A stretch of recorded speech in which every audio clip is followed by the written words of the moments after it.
Hi everyone. Today I'm going to be making a application that connects to Google Sheets. It's a point of sale application for a restaurant. You can see here it's connected to this sheet. It's reading and writing to this sheet. So in this sheet I have some items, a table of items, and I have a table of historical sales with a timestamp, invoice number, and line items. Each invoice can have multiple line items, of course. And then there's a table with payments. And I'll show you how it works. This is deployed as a web app.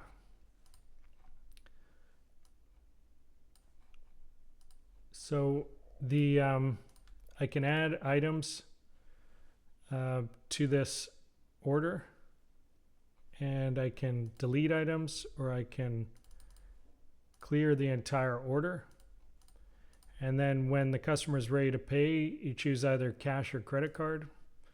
And let's say I choose cash and the customer gives us $30. I enter it that way with the keypad, and that displays the cash.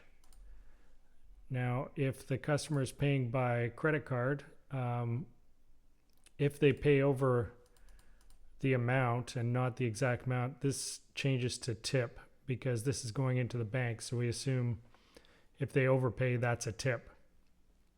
And then as soon as the amount paid equals or exceeds the grand total, this close sale button appears. And you can see when I close the sale, it writes it to the Google Sheet, and the payment is written to the Google Sheet. Now it's also reading a couple things from the sheet. First off, it's incrementing the invoice number from whatever the largest invoice number is here. It's incrementing to the next invoice number. And it's also reading the menu from this items table. As you can see, if I change the price of fries to $15.45, and then I refresh this, the fries are changed. So you can change anything: the image, the tax rate, description. So basically it's a CRUD program you're creating and reading, and you're not actually deleting in this example, but you're reading and writing to a Google Sheet.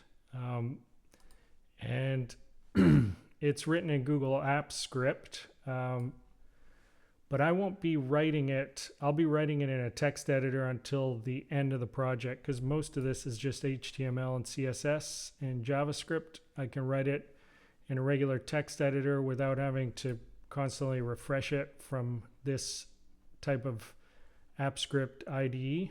But you can follow along in the IDE, and I'll show you how to just set it up before I switch over to the text editor. Let me get this back in there, and I'll bring over a blank. So here's a blank sheet to work with. It's the exact same sheet format as the last one. And so what I'll do is I will open the script editor.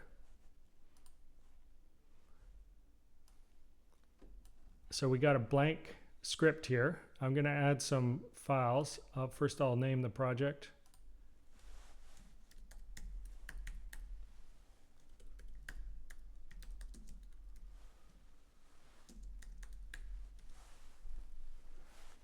And I'm going to add some HTML files. The first will just be called index. And then I will add a CSS file. But in this case, in AppScript, you're not actually creating a .css file. It's just another HTML file. But we call it, we'll call it styles-css. And then I'll add another one for the JavaScript. Again, this is just an HTML file, but it has the name script-js. For these two, I will enclose these. Since it's HTML, I have to enclose them in a style tag.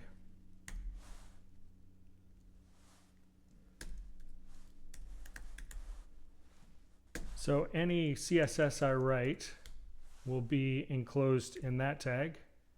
And for the JavaScript, it'll just be script.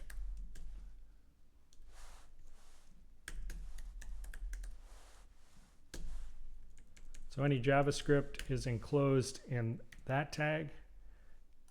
The HTML's the same, but I'm going to show you how we're going to link to these two real quick before we switch over to the code editor. So first off, we're doing a web app. So every web app needs a do-get.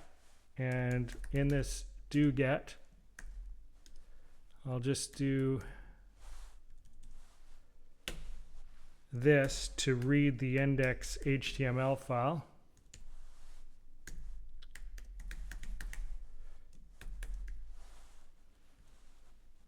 So that will run the HTML, and then I'm going to create this function called include, and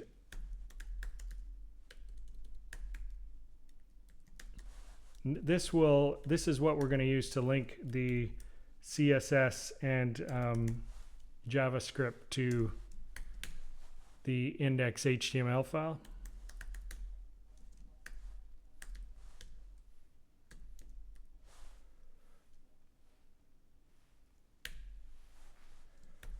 So we'll have a parameter file name, and we'll get the content.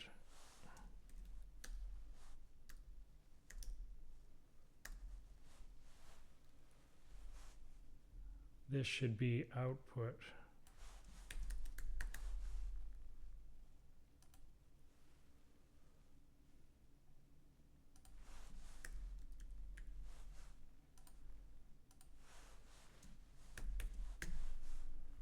So create HTML output from file name, which will either be style CSS or script.js.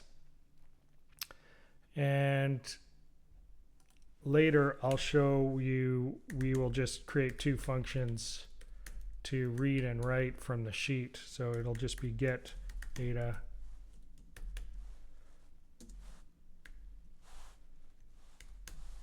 and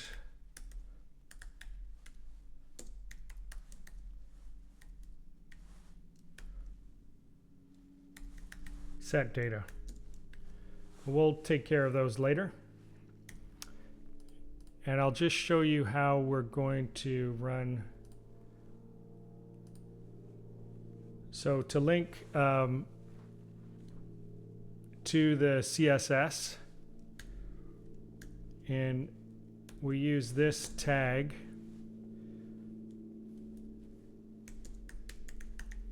to run that script we just created, and then we'll create that. So that's how we'll link the CSS. It's a little different than regular linking for in HTML. And then at the bottom of the body, we'll do the link to the JavaScript.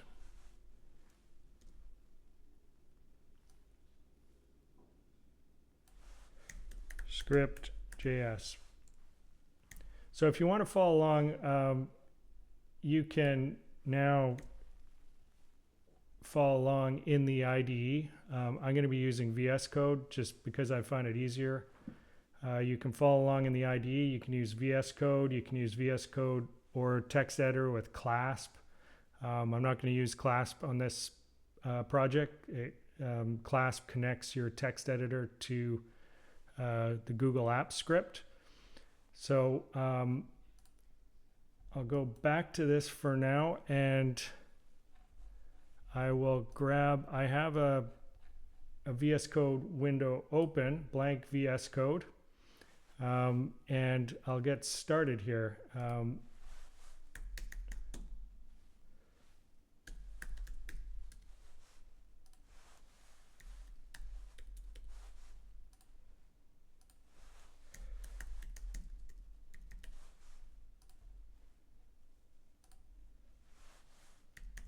So I'm creating the HTML, CSS, and JavaScript files. And I'm using something called Emmet, which allows me to autofill the HTML. And I'll just get a template going. And I'm going to use something called Live Server, which will enable me to have a window open that just automatically updates as I save the HTML file. There's obviously nothing in there right yet. So a couple things I'm going to import at the top. I'm going to import something called Font Awesome because I'm going to be using some icons from that. And I'm also going to import some fonts from Google. So Font Awesome, we'll go to CDN.js to get the link to that.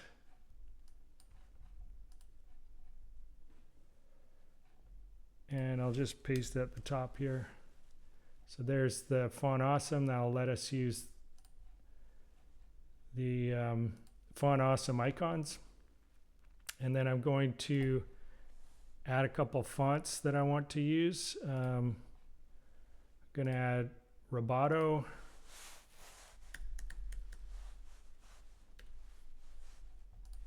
Audio wide.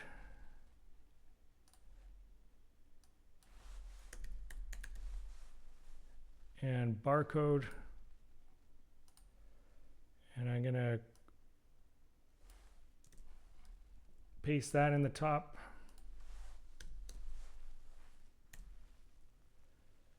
And I'm also going to link to the CSS.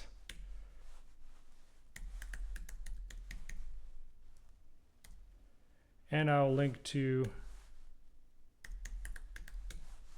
the JavaScript.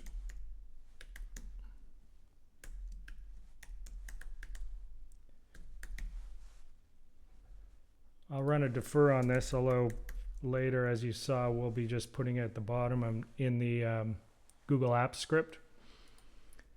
And I'll change the title.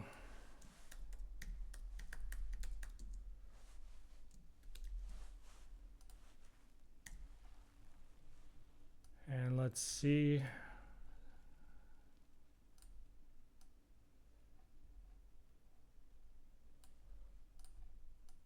Okay, so we have the start of our project here, and now I will go into the body and we'll take a, I'll just bring this over the final projects just so we can reference it.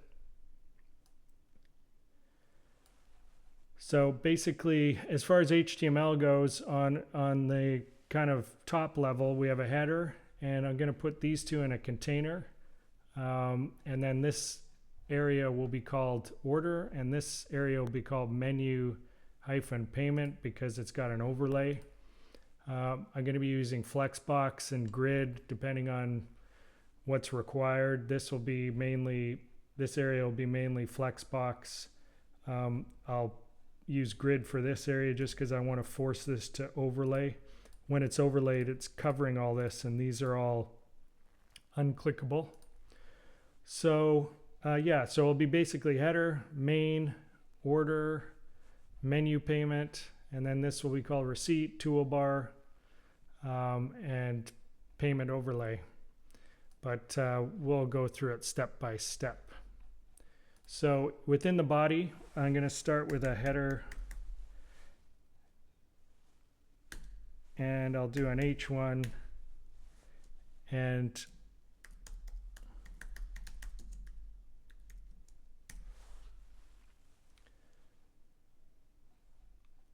so there's the header. I'll just put in the basic styling.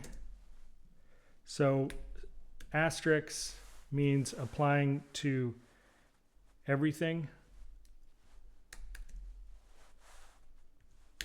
And box sizing will be border box. That's how we'll just size based on the border, not any margin or padding taken into consideration. And I'll get rid of any margin by default and any padding by default. And I'll set the font family.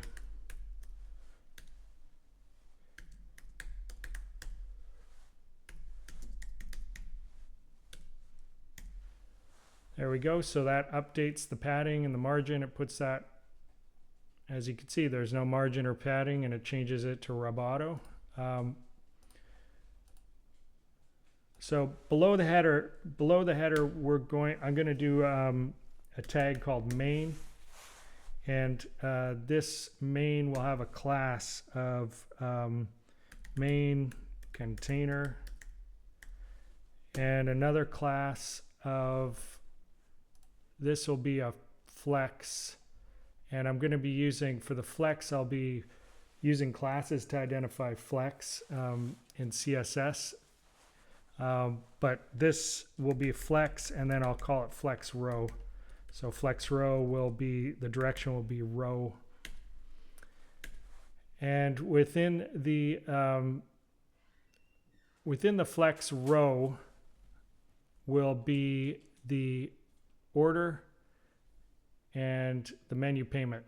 So I'll call order a section, and the class will be order, and the other class will be flex, but this will be a column because it's going to be flowing in a column direction. And then after that, we will do the menu payment, and that'll be another section. So section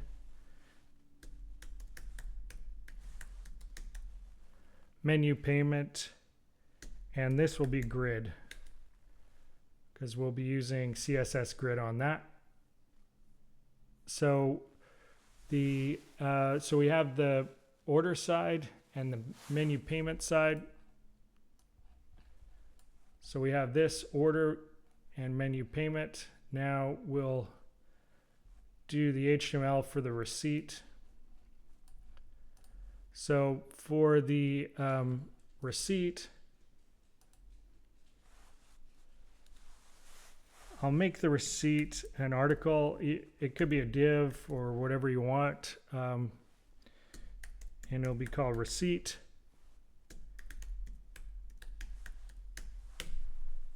And it'll be flex column. And within the receipt, at the top of the receipt is the company info. So the company info, I'll just make it a div, company info, and the company info will be flex column. And below the company info will be an area of the company info, and then this area will be receipt details. So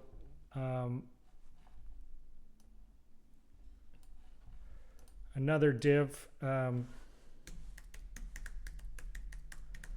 receipt details, and then below the receipt details will be the receipt summary.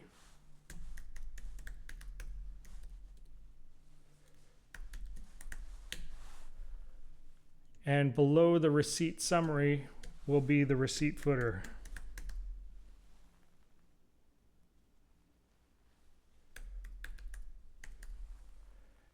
And the receipt footer, we'll make it a flex column.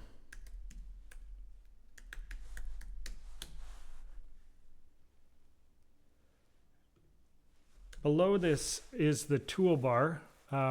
Below the receipt is a toolbar with the payment types and the trash. And that will be a div toolbar.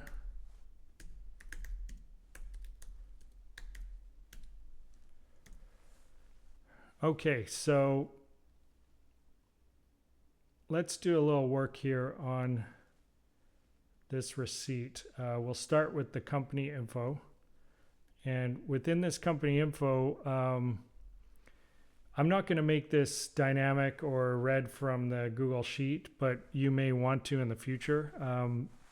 So this will just be a bunch of IDs, but just in case you want to make it dynamic later, you can use IDs, so you can grab it with JavaScript. So the Awesome Cafe, that's the company name.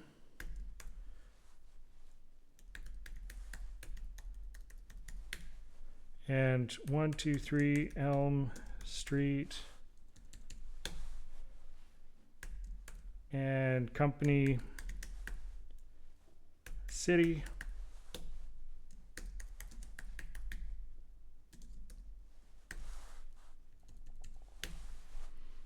and company phone,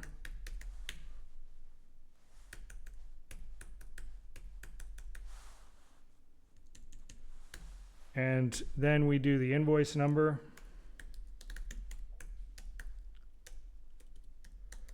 Now this will be dynamic, so we will be using that ID.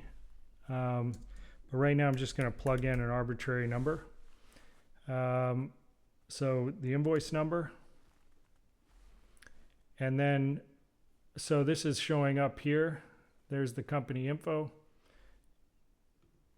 And there's no styling, obviously. So receipt details is going to be a table. So table, we'll call this details table. And within the details table, we'll have a T head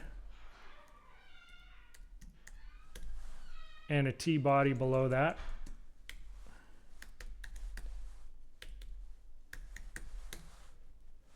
Within the T head, first off, if you look at this one, the final project, I've got this kind of retro receipt dotted border. To do this, you can't just border this because of the columns. It's all uneven. So I'm going to do it a little differently. I'm going to insert a separate row and call this row, give it a class of dotted border, and then I'll also do a call span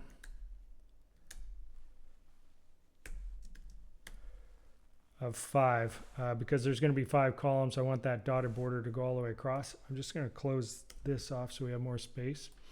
So later we'll style that to show as a dotted border, and then I'm going to do another row, and in this row is just going to be a blank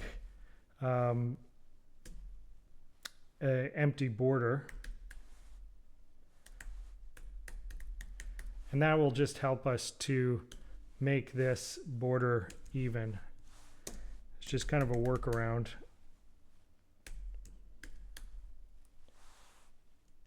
Okay, so that takes care of the border. And now we'll do the header of the receipt details. And so it'll be a row, and it'll be TH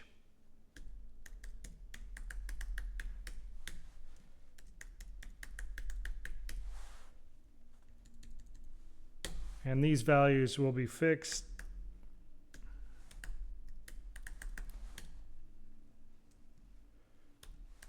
I'll abbreviate that.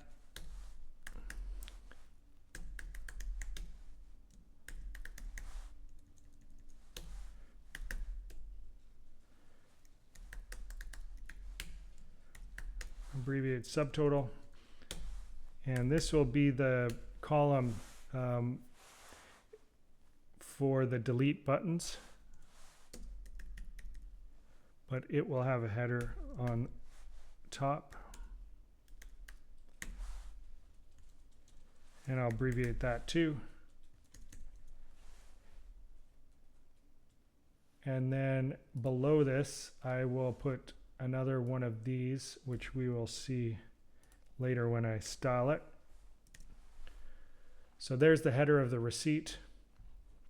Below the T head is going to be the T body, and the T body will be dynamic. There's not going to be anything in there by default. It'll be empty, but I'm going to plug in some mock data just so we can see what it looks like, and the mock data will match this, except I want these to be TD. So I selected all those, changed them to TD, and let's plug in a mock item.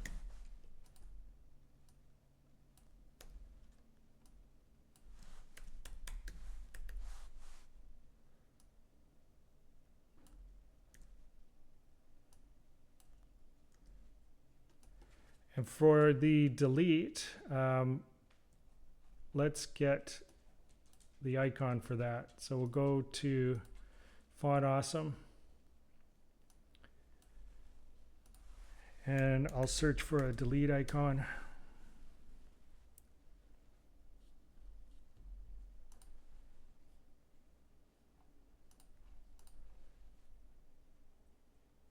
And I will plug that in there. So there we go. We have one line of mock data. It'll be totally fully dynamic later. Once we have data, the JavaScript, and we can read the data and so forth. So that is the top part of the receipt details. Now we want to move down to the receipt summary.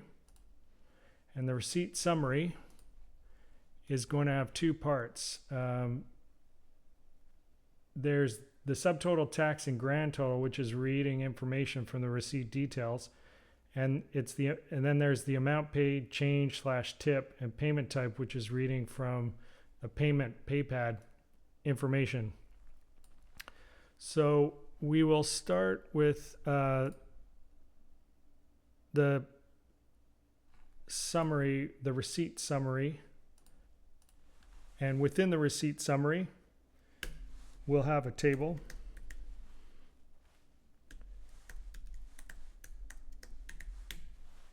And give it the class summary table. And within this summary table, I'll have a T body. It doesn't need a head. And actually, I'm going to give this T body class equals summary table. And then an ID. This is just the top part, the totals, not the payment.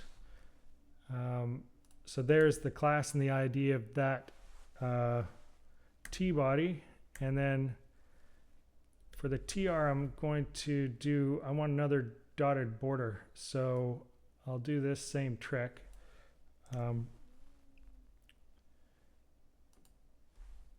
And paste it here, but this table will only have 3 columns, so we'll change that. Okay, so then we'll do another row,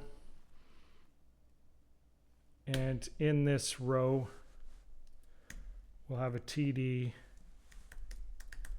subtotal, and this is not dynamic. We don't need to grab it or change it, so we'll just have it as is. And the value we will need to grab with JavaScript. So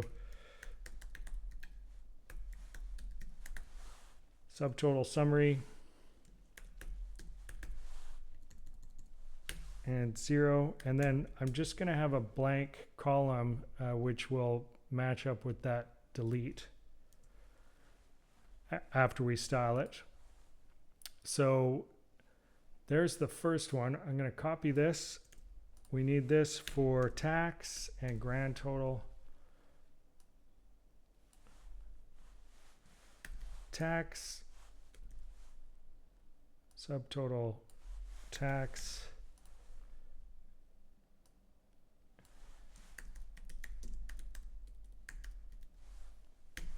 grand total, and grand total summary. So there's that. And then we'll do another T-body. We don't really need to separate these, but we'll do a separate T-body for the payment summary. Actually, I want to set the class for this. Class can be same as the one above for styling. Give it a separate ID in case we need it.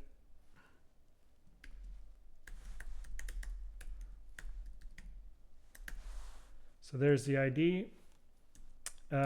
Within this T-body, it's going to be similar to the above. So I'll just copy this last one.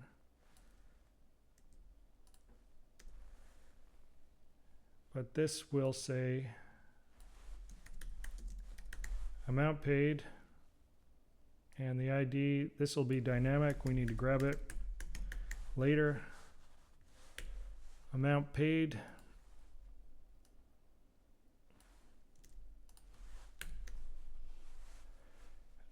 And now this one will be dynamic as well. I'm going to call this tip change title. The default will be changed, but we may want to change it to tip depending on if it's a credit card amount, and tip change amount, because that will be definitely dynamic. And then at the bottom we have payment type.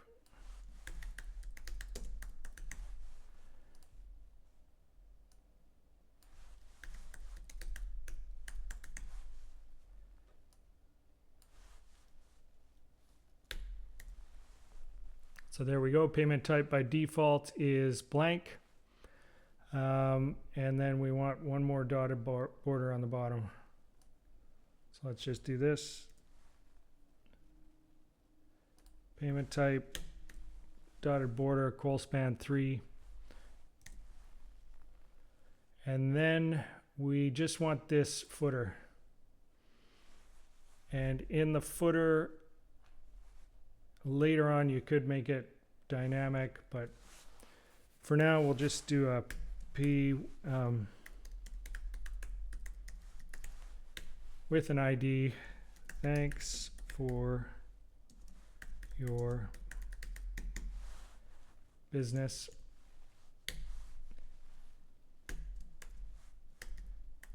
And this is where we'll use that barcode font just to show what it looks like with a barcode.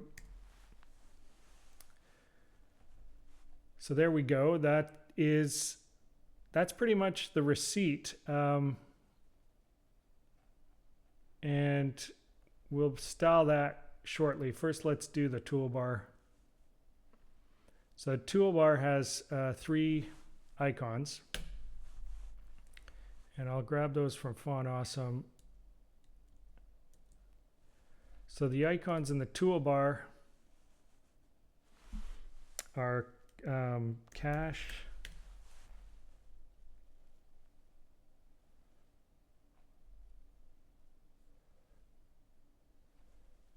so we'll do this one.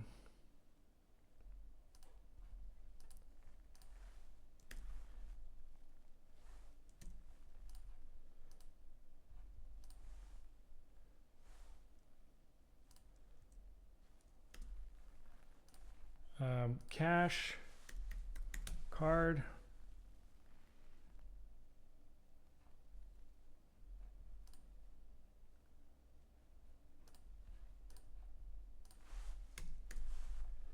and trash.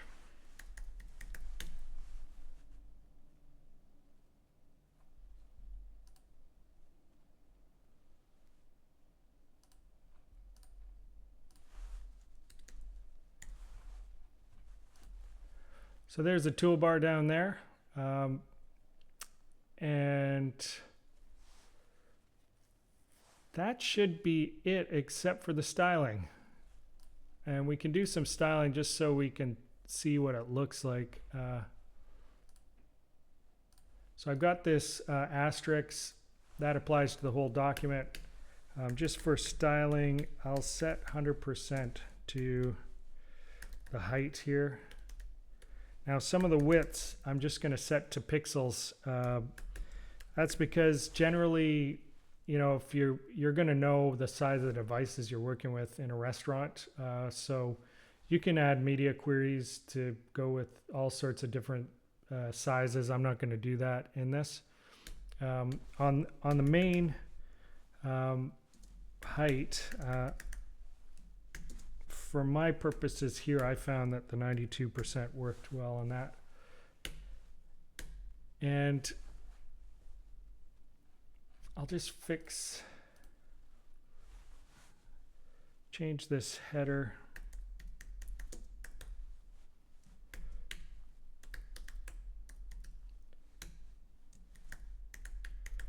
Use that audio wide font we got earlier.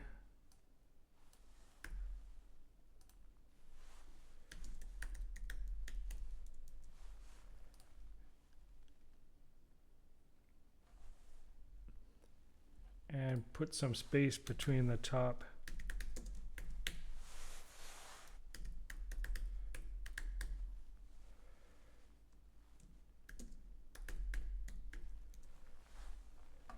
So we can start styling it. I'll put in the, so like I said before, I just want an easy way to name a class so we can identify whether it's grid or flex. So we have flex row.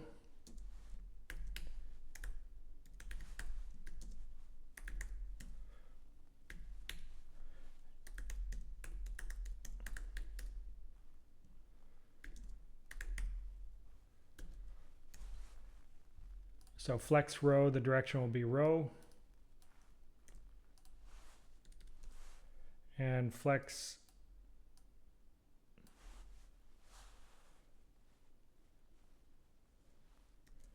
column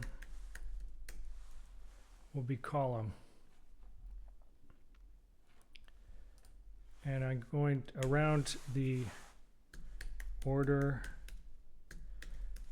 and we haven't created it yet, or we haven't worked on it yet, but the menu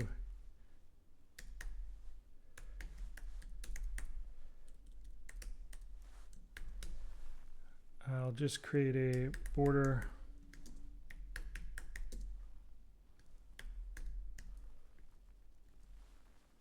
so there's a border. There's nothing in the menu payment, so it just looks like a line.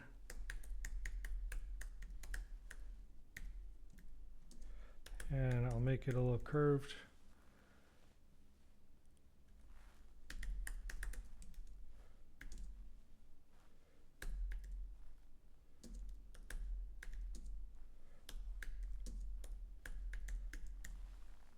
And then just give it some margin and make the height 100%, but we don't want it to exceed, so we'll set the max height to 100%. So there we go. We're just fitting into the screen nicely now.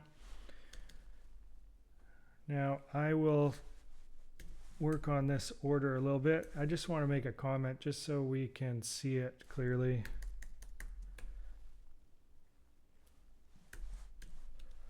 So there's the order section, and within the order, later, as you remember, we're going to be going with a dark theme. So I just want to set the background to white because I always want the order and the receipt to be white. And I want to fix the width of the receipt. Like I said before, the height's going to be dynamic, but I want the width to be fixed, and I don't want it to shrink or grow. So I'm going to use the flex, and the 2 zeros are indicating shrink and grow. Don't want it to shrink and grow. And then for my purposes, I'm sizing it to 440 pixels. And I'll do an overflow just so I get a scroll bar. So there we have our receipt set. The flex or the menu is the one that will grow and shrink as the window gets larger. You can't see that yet. But and then the receipt itself is within the order. section. And the receipt I want to border, but I just want to get square corners on that. So there's the receipt inside, but we need to set some margins to see it.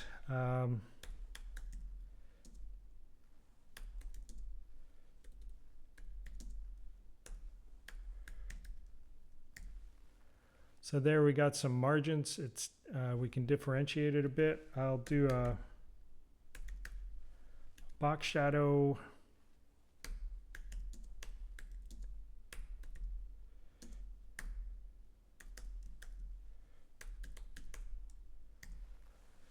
So a little bit of a shadow. And I don't want to user select. Like I don't want users to be able to select text like that. Totally optional. And within this order is the receipt and the toolbar. The toolbar I want to a fixed size. I don't want it to get any higher or lower, but I want this to grow. So I'll set the flex grow to 1. So there you go. It's filling up any space that the toolbar isn't taking. And it will be dynamic, as you can see. But we have to work on the toolbar. But within this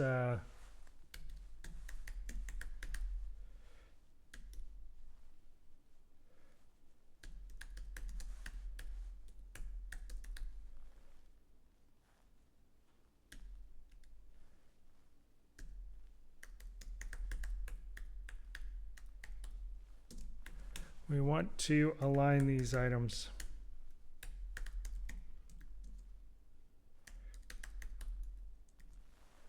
Okay, so the contents are aligned in the middle.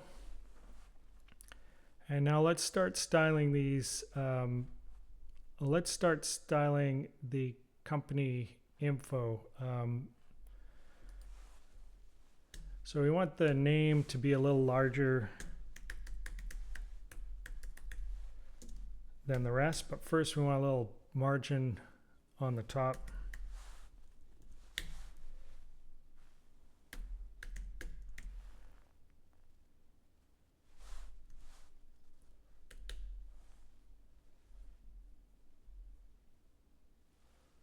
So company info margin on top, 5 pixels.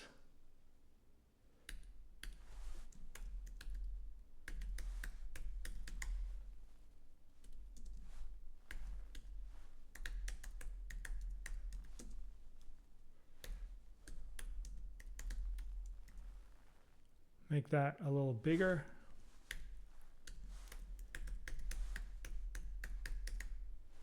Make the company phone a little bigger.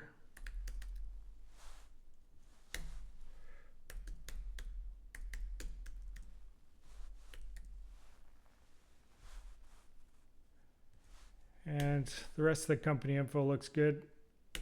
Now to the table. We'll start with description. The description column and the details, I want it to be wider than the other columns. I will set it to 180 pixels, and I want the text to align in to the left. Unlike the other items, I want them to align to the right. So the text to align to the left. And for the price, I'll just set it to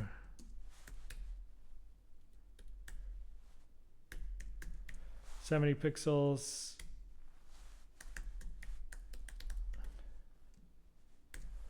Get this up a bit. Subtotal a little wider.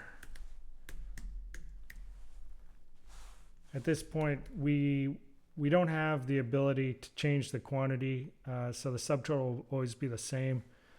For the sake of time, I probably won't add that functionality, but you could add it on your own. It's common in POS systems to be able to do that.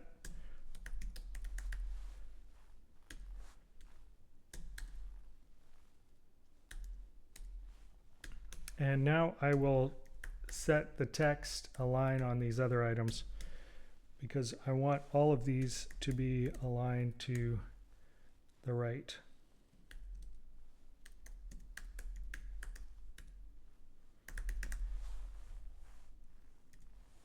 Okay, so that justifies all the contents to the right. And then once again, now within the receipt, I want the receipt details to be the one that shrinks and grows. The other areas, the company info and the footer and the summary, I want them to be fixed. First, I'll put a margin on the top there, and so there, that will make it so that receipt details shrinks and grows, not the other items. And let's put in the dotted border.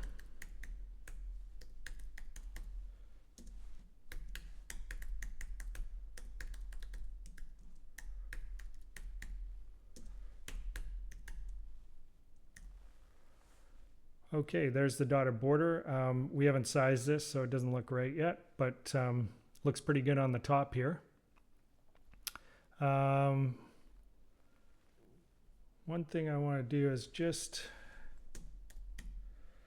on that, this is the delete, the class on the delete, and I want to set a hover.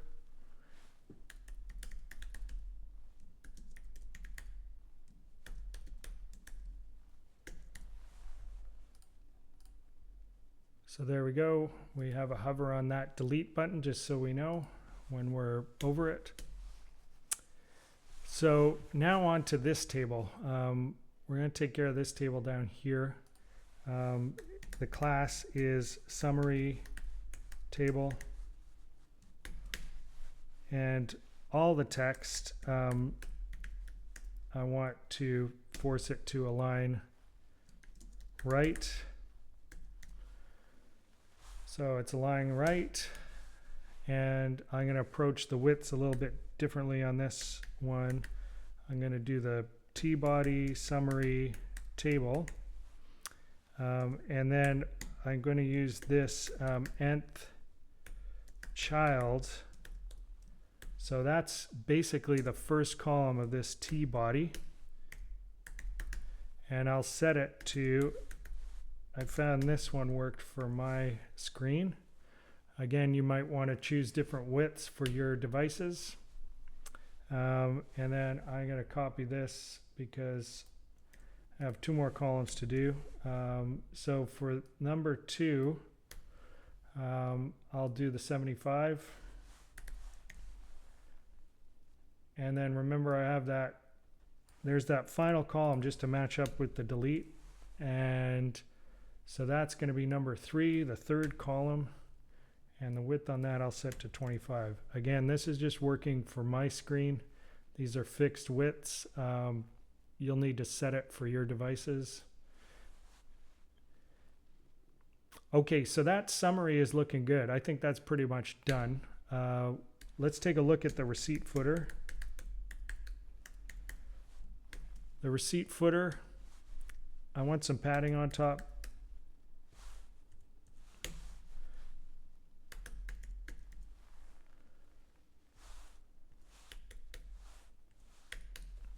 So padding on top, and let's set the barcode ID, and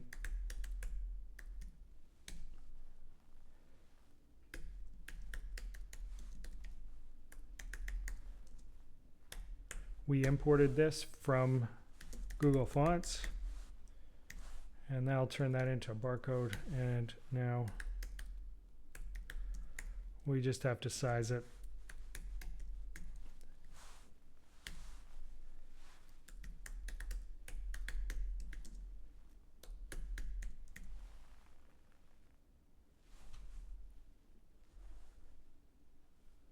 Okay, so that's looking pretty good. Now let's work on the toolbar.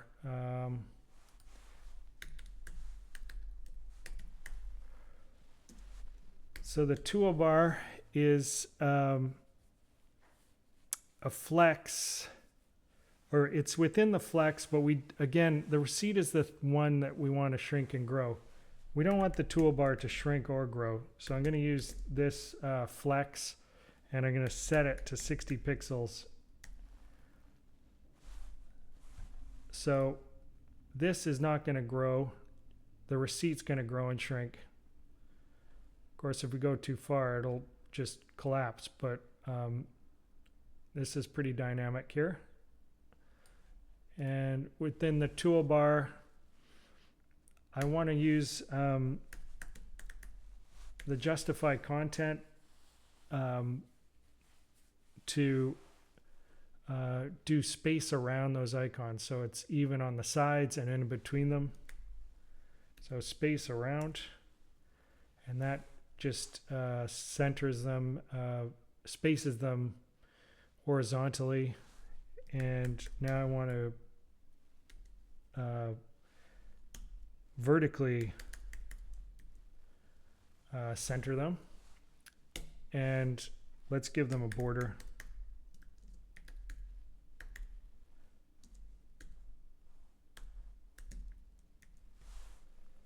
There's the border.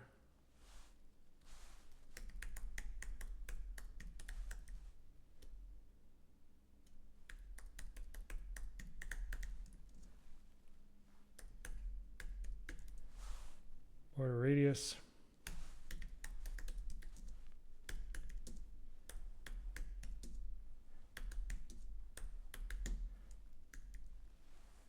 And just make it match on the margins with the above. And let's make the icons larger. Now I got to check if I actually put that class in. I didn't. So let's add that class toolbar icon to these.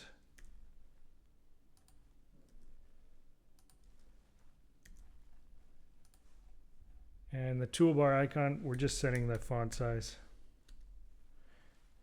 We'll set 2 rem. That gets them large. And now I'm just going to grab this transform because we're going to use it for this one as well.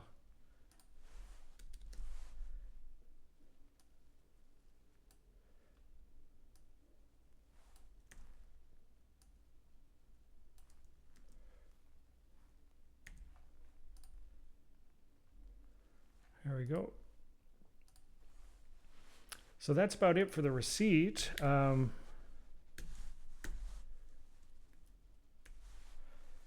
let's just do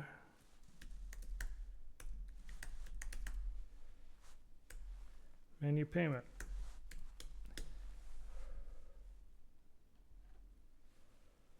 Okay, well actually first we have to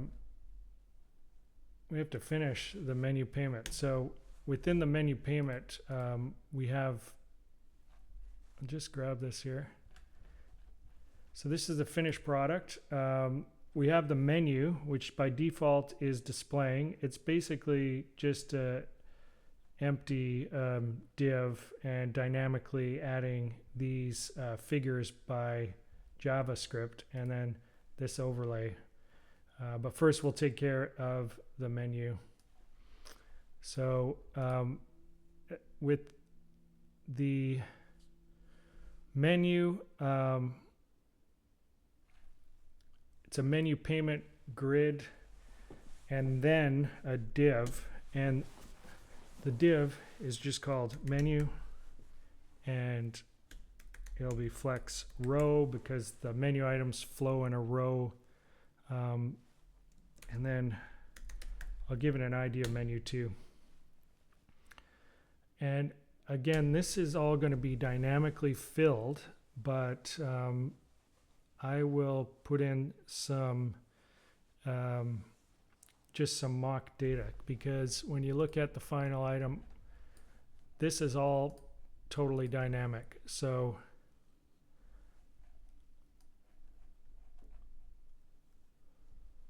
first off,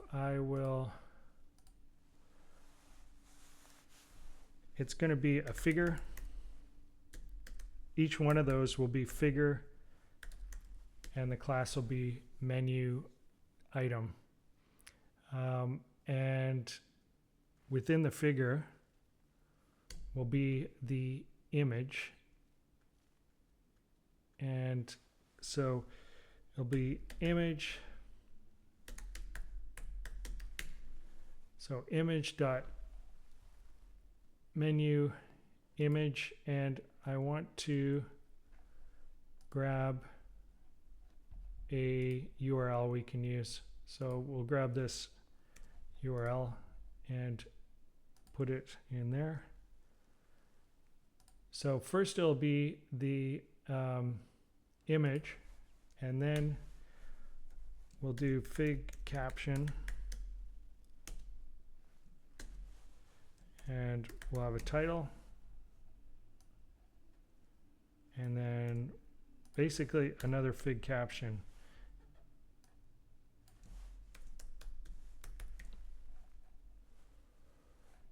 And we need to set the size of this image. Style, width,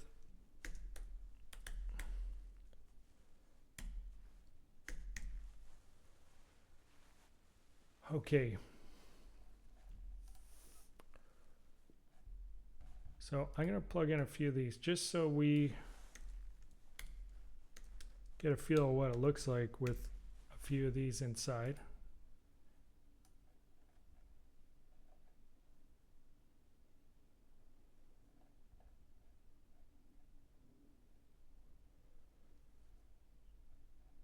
And that is not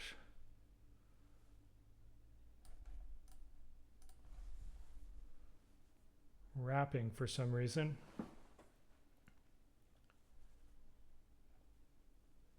And I think because I haven't set the have not set the style to wrap.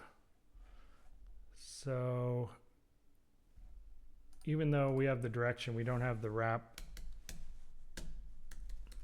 defined. So I'm gonna do flex flow. We've already said row, but I'll say it again, and then wrap. There we go. So the wrap, flex wrap is what allows it to do that, to wrap.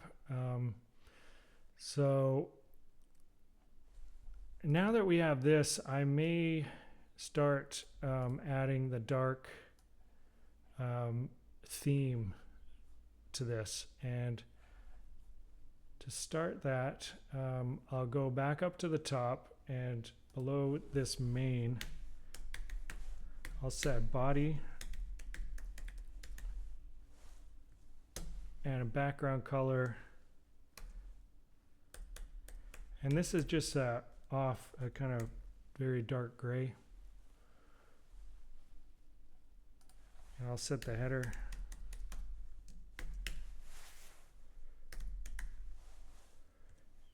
And we're going to take a white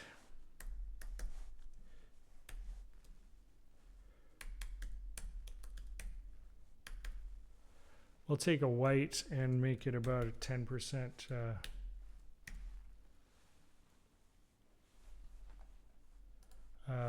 transparency. And then I had this color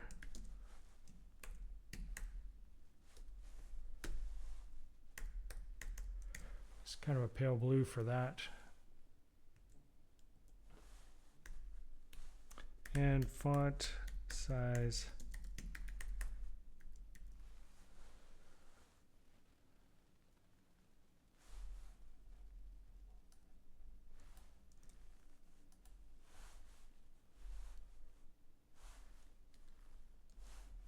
Actually put this up here.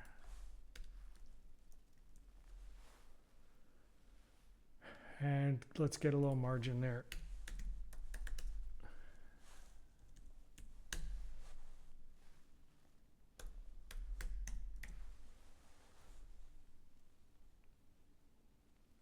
So there we've got started with the dark theme, and so we can go back to the menu payment section, and we'll, above this, I'll just have menu payment, and we'll do that a white overlay again.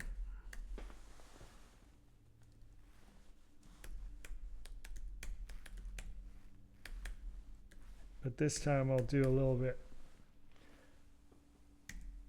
more transparent.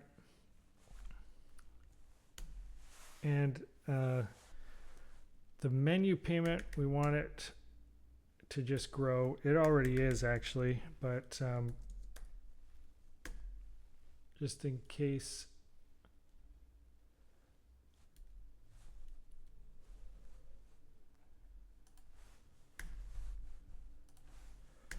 Do a flex grow, and since we're doing an overlay, I'll just put make sure it's at the bottom of anything that's overlaid over top. So since we're doing within the menu payment, we're overlaying the payment over the menu. So I want to force those to both. That's why I use grid on this. I want them to be in the same column and row, just to force an overlay. And we already got the flex flow, and we'll align the content to what's called flex start. So it will just align to this edge here.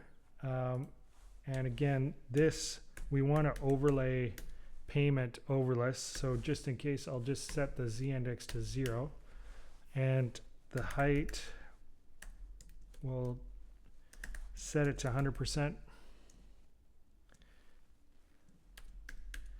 And we want a scroll bar if it gets too big, if the content gets too big.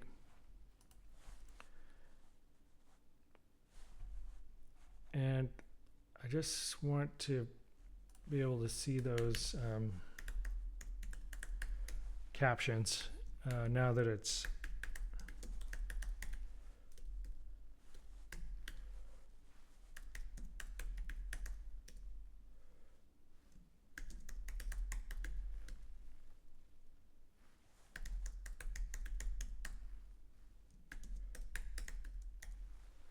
okay. We can see the caption now, and we want to get back. So the menu item is are each of these figures. Menu item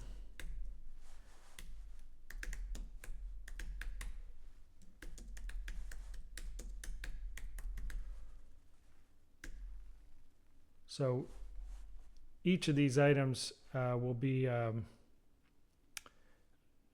flex, and it'll flow in a column, and then flex basis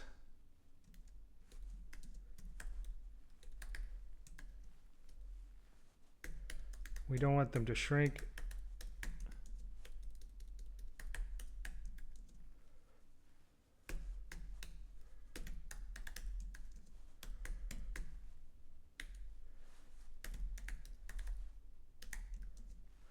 And I'll do another transparency, RGBA,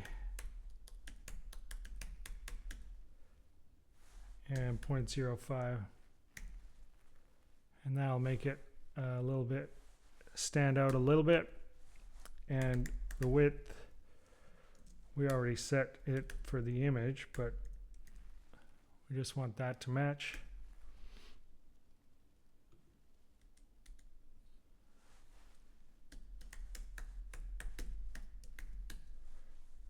Let's make these circles, the images circles. Make them round circles and make the max width, just in case, 100%, and height auto to match the width,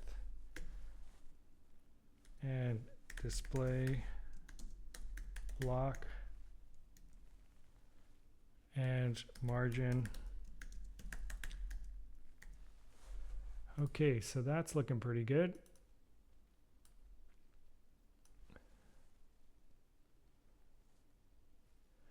And we got the fig captions done.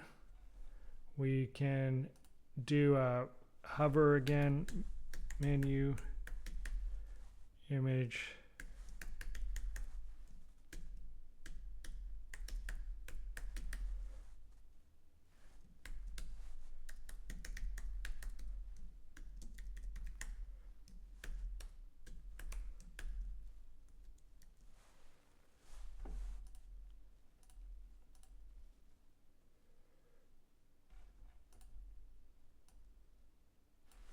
menu item.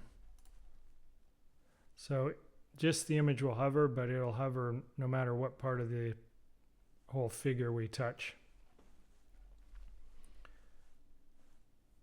Okay, that just about does it for the menu. Now, let's take a quick look at the finished product. We have this overlay here. So we need to do some HTML to take care of this overlay. So I get this out of the way, and within the so we have the menu payment grid, menu flex row, and then so this is the menu, and basically below this menu we want another div which we'll call the payment,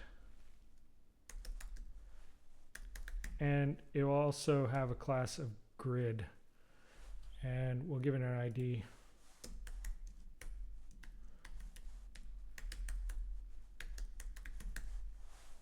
Of payment overlay.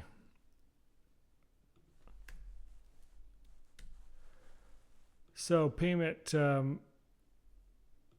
the payment overlay consists of a div, which is going to be a pay pad,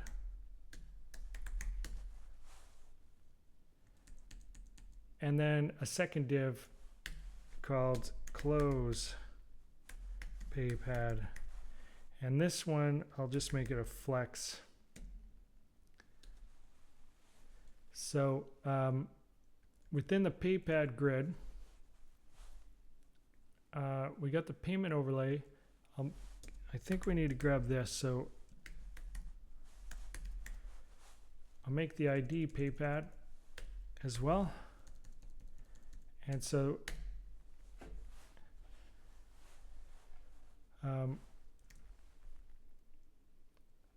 what I'll do here is I will hide the menu for now. So that'll hide the menu, so just so we can see this PayPad as we build it. So the PayPad is going to be a series of buttons, the class will be PayPad button. And for most of them, it'll be number, not all. And then it also, I'll use this data ID, and then I'll input whatever number is in there. So the top corner is 7.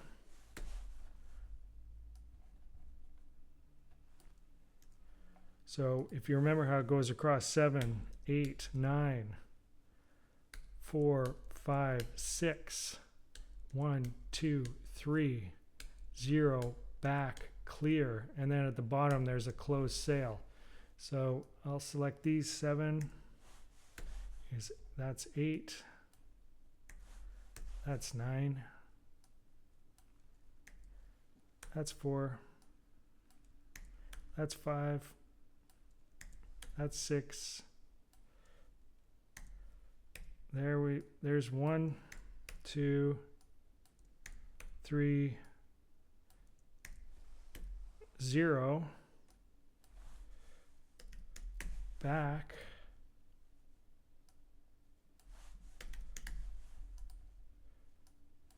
Clear.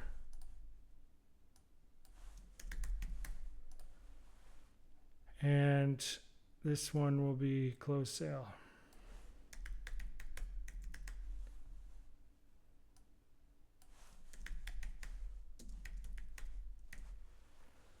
All right, so there they are. They don't have any CSS to style them yet. But I'm going to take out the numbers on these because these ones will not be numbers. But this one, just going to put a class in there to make it this one stretch across the bottom. So that's about it for the HTML on the PayPad. And as you can see here, if we add something here and we get enough money, this closed sale appears on the bottom. So we're just doing this, not the X yet. That's the separate div. So what we want to do is style this PayPad now. So we'll do it down here below the menu stuff. And first we'll do the payment overlay. The default for this will be display none, but for now we're displaying it just because we're working on it. We want to force it to overlay the other, if you remember. So we're going to force its grid, row, and column. And we want to set its size. So if you remember, the payment overlay consists of 2 divs. So we'll do the grid template columns, which will set the size. And we're going to set the number pad to a fixed size for 330 pixel. Again, do the width, whatever works on your screen. Width 100% of the overall the payment overlay div, and we'll set the height to 100%. And this is the one that's going over top the other one. So let's just set the Z index, and we'll do another one of these white transparent overlays. And that will, when we overlay the menu, you can just see it so that it's indicating you can't click on the menu at that point. And now let's work at the PayPad itself. Actually pretty straightforward. Margin. We'll just set some margins.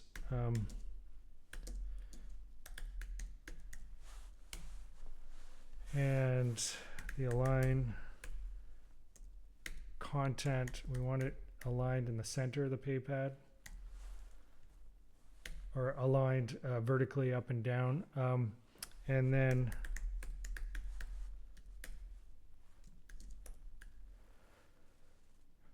grid column, and then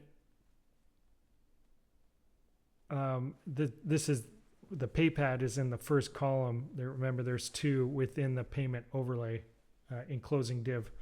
So grid template columns, and I'm going to use this repeat, which is something you can use in grid.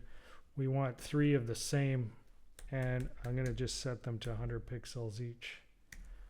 So there we go. We have them repeating 3, and it just kind of flows. It sets it up automatically. Let's set up the rows. And it's going to be the same repeat, but this time is 5, and we want them to be square.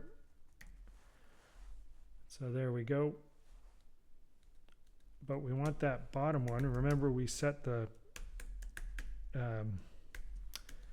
span 3 column class. That's so we can do this.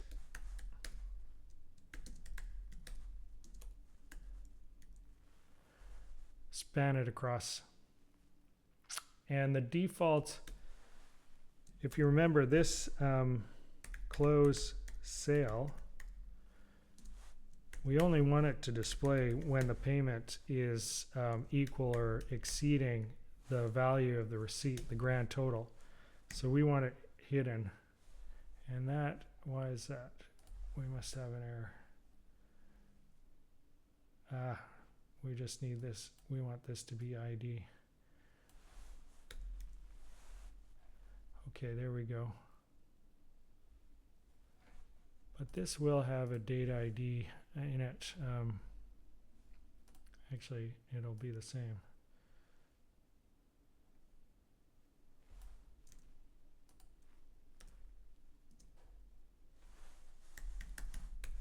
We need the ID of closed sale, but also the date ID of closed sale later for the JavaScript. So that's all looking good. And then remember, this is one div, and then over to the side is another div, which is going to have the X in it. So let's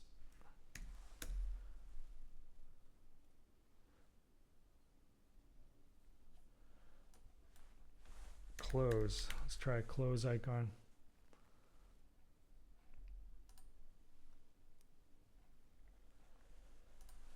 Okay, so we're going to use the close icon. So it's close paypad flex. And let's close icon paypad close. And let's set an ID just in case.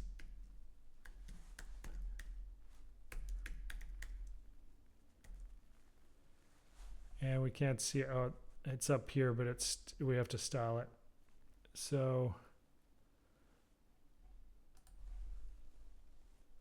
let's take a look at the menu. We'll get rid of this none display. And there we go. It's underneath there. And we just want to style.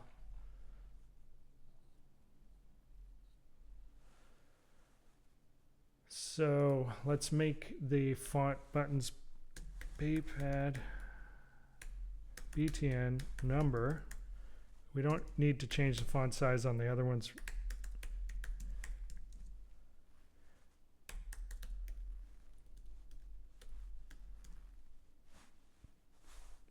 And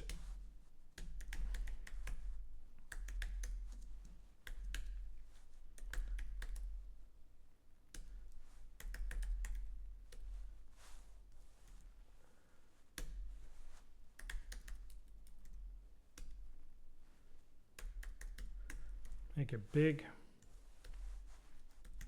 and give it some margins.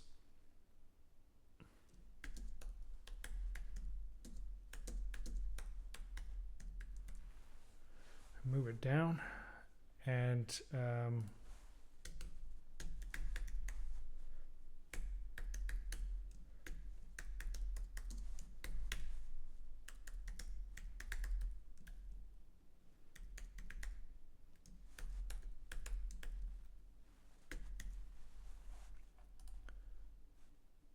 there we go. And let's just add a whole bunch more of these just so we see what it looks like. Again, this will all be dynamically loaded through JavaScript.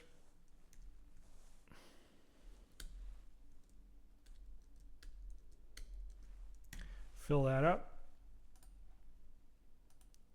And as you can see, they're flowing well. And this overlay is going over top of it. So that's all looking good. And I think that we're pretty much done with the HTML and CSS. So let's take a look at the JavaScript. And we'll start by doing a to-do list. I'll pull in the finished project here. So when we're looking at a to-do list in JavaScript, the first thing we want to do is load menu. And so we're going to be loading the menu from data we lift from the Google Sheet. Right in this demo right now, we're just going to load mock data, and then I'll put it in so we can load from the Google Sheet. So load the menu, add items to order/receipt. So that's another thing. We want to be able to add orders to the order receipt. We want to be able to delete items from order receipt. That's this functionality here. Take those out. We want to be able to clear the order. So we want to clear the order. Actually, before, I'm just going to add update summary, because every time we do this, we need to update the summary as well, and that goes for the deleting too. So that's another extra step. And then clear order, and then we want to be able to open PayPad, and when we open the PayPad, we are either choosing credit card or cash. So we want to also assign payment type, and then we want to be able to enter payment. So input payment,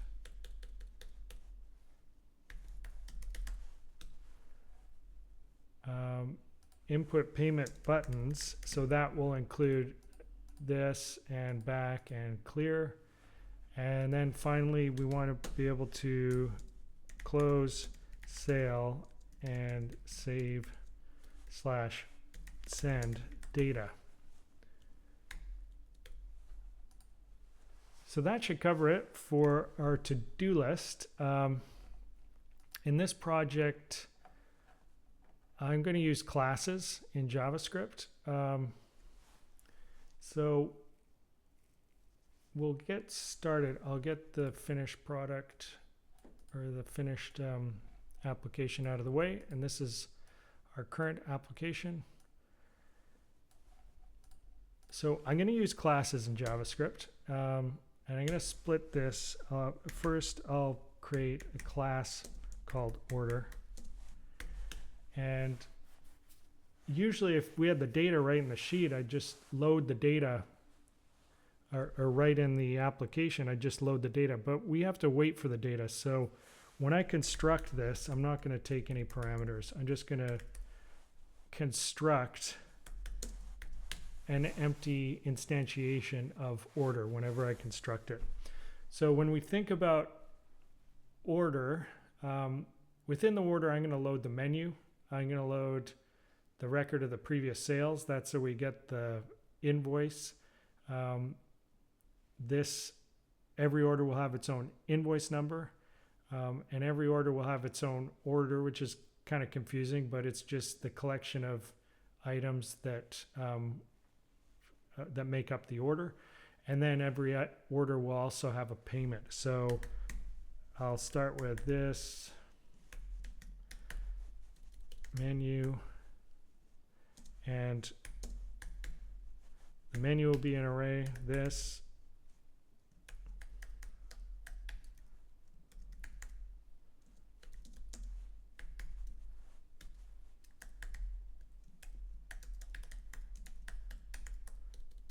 invoice number, make it a string because we're plugging it into the HTML. This dot order, and it's an array. And this dot payment, and I'll make payment an object because basically we're using payment for sending to the Google Sheet when we close the sale. And this makes it a little easier to type. And then change tip. If there's a tip, we want to record it because it's going to hit the bank. That means it's a credit card. So there's the constructor, and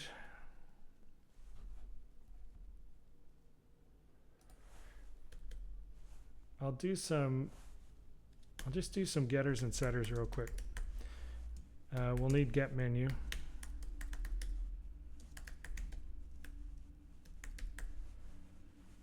Return this menu. I'm just using these underscore just to indicate a private function, just so you can't, we're only accessing through the getters and setters. And then set menu will be a little more complex because we're taking an array, which will ultimately be from Google Sheets, and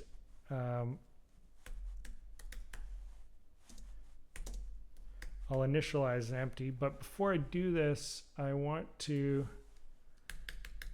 down here, get some mock data. This is going to represent what kind of data we're going to be getting from Google Sheets. Now, when you load Google Sheet data using get values, you will be getting 2D arrays. So I'm just going to paste.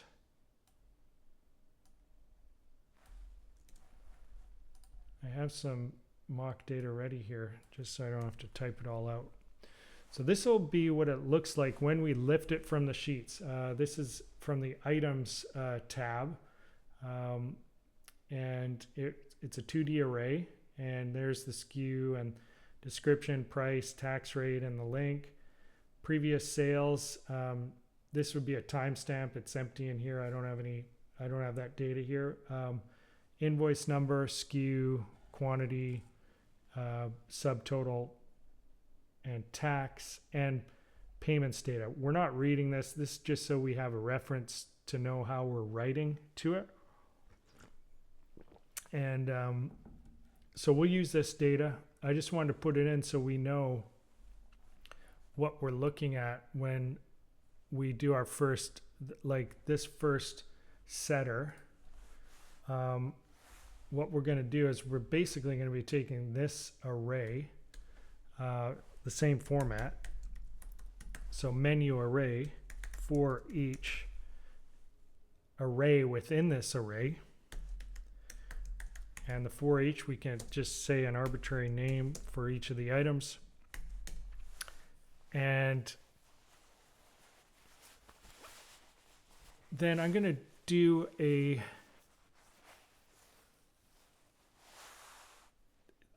when you're loading the menu array, for production, you'd want to do some kind of data validation. I'm not going to do it in this just for the sake of time, but obviously you're going to want to check, is this positive? The price, is the tax positive? Are these numbers even? Whenever you're loading data, you want to do data validation. This video is going to be long enough as it is, so I'm not going to do it, but you will want to do a check on your data. That's kind of that. I'm just trying to keep this length of the video reasonable. So for each, I'll initialize a current item. Now we're reading this as a 2D array, but I'm writing this into the class as an array of objects, just so it's a little easier to read when we're getting those elements. So I'll call it cur item SKU equals menu item, and that's the SKU.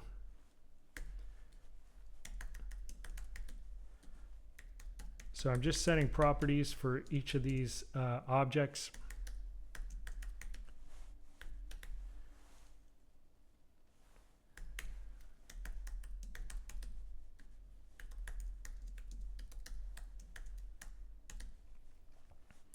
We could just read them in as a 2D array.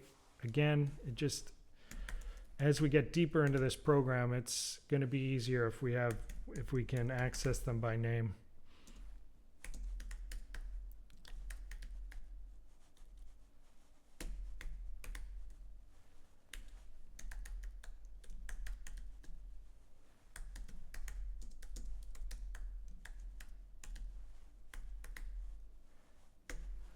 So that sets this current object, each of these properties, and then at the very end, after we've read all of them, we will push them to the menu. And remember, we've initialized the menu empty. Every time we read a new one, we make sure it's empty, and then we create a new array, and then we're pushing this to the array.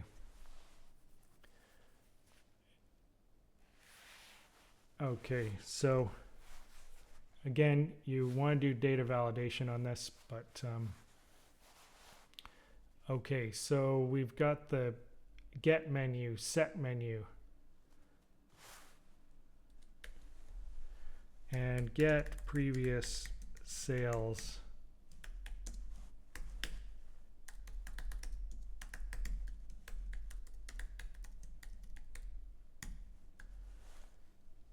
And set previous sales.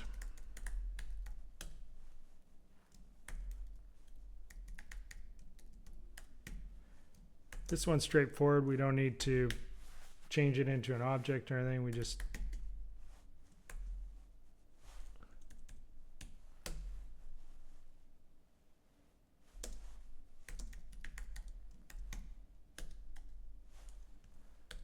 so getters and setters on that.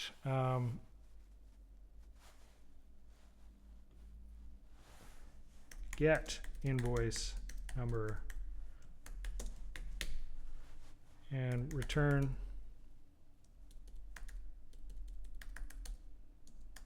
this invoice number,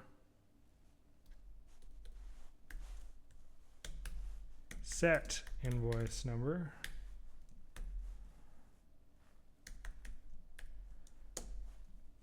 we'll take it in as a number, and remember this is going to be a string.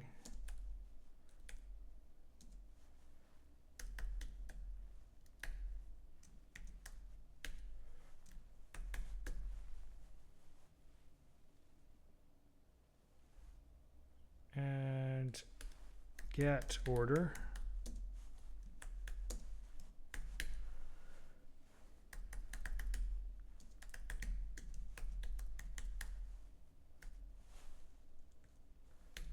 I'm not going to have a set order because we're just going to be either clearing the order or just adding single lines.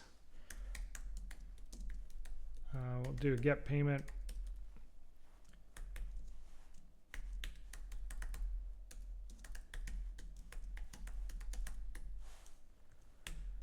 And set payment.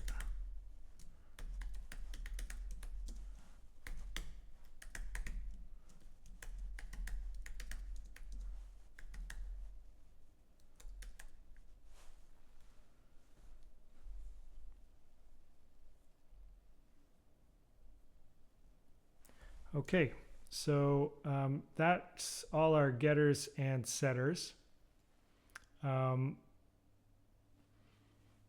Now, let's just go down below the mock data. So we have the classes, and the other classes I'm going to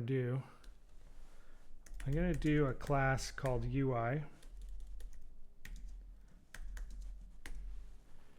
And this will not be instantiated. It'll just have static classes that we can access. And I'll have a class utilities. And this will just be some utility functions, again, static. We won't instantiate this. So we have the UI, we have the utilities, and we have the mock data. I'm going to close this up for now.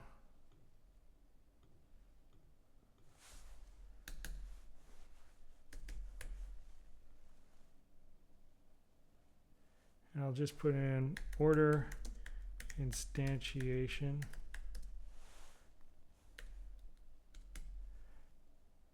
And then at the bottom, we'll do some event listeners. We'll set those static event listeners. And I'll explain that after. So what it's going to look like is we'll have, when the page loads, it'll have a constant, and we'll do new order without any data because there's no parameters in the constructor. And then we will do order.menu, which is basically just setting the menu with the menu data. And then order.previous sales equal previous sales data. So that's the setter for the previous sales. And then we'll use one of those static functions. So in the UI, I'll have a function called menu, and it will pass in that instantiated order. So let's take a look at the UI, and we want to create a static method so we can access it without instantiation called menu, and it will take as a parameter the order instance. And so within this, we'll create the dynamic HTML so that we can load the menu depending on what's in the spreadsheet. So first I'll create a fragment and create document fragment.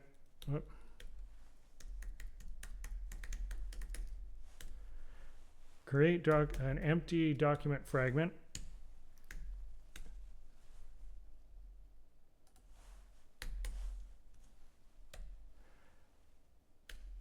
And we're taking the order instance, the menu of that order instance, and we're doing a for each loop through that.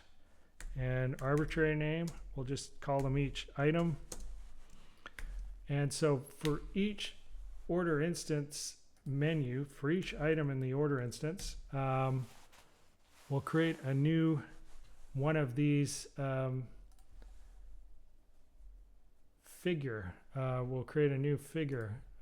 So, but we're actually, for each order instance, we're going to create what's inside the figure. And then later we'll create a node that's a figure. So order instance for each, let menu element equal, let's take that, everything inside the figure. I'm going to do a backtick, so that'll allow us to do some dynamic variables in here. So first variable is going to be the item dot image, and this is where it comes in handy that we converted, when we made the menu, we converted it to an item. Makes it a lot more readable than using a array index. In the alt, we'll use the description.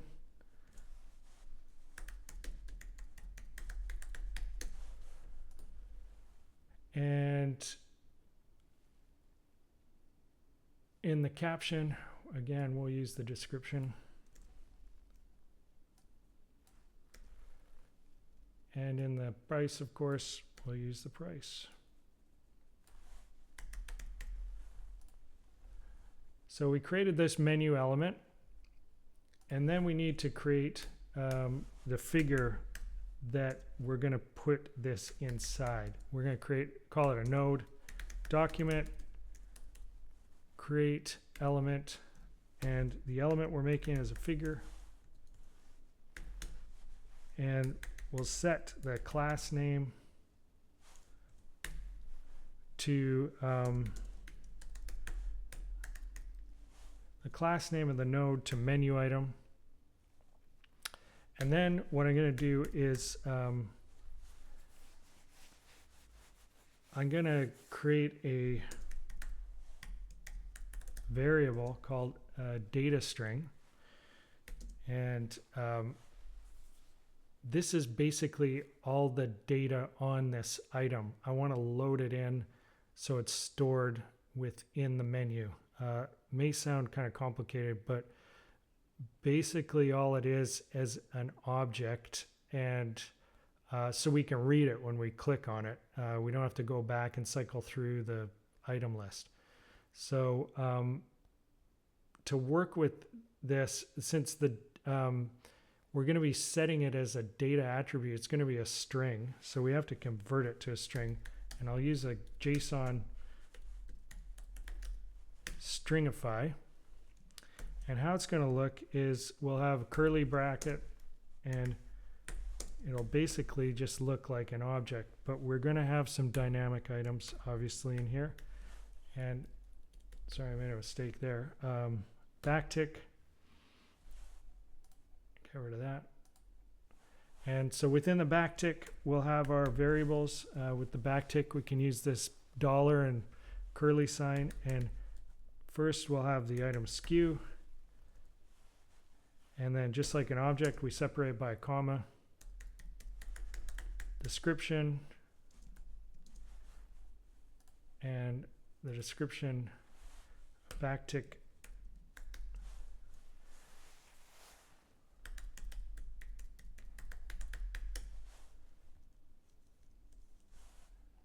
And another comma.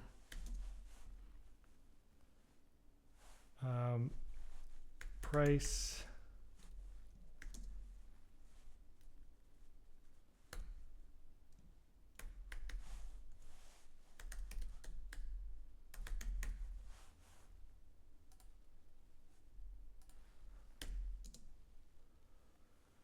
And I'll just copy this to make it easier. And the final one will be the tax rate. So final one's tax rate.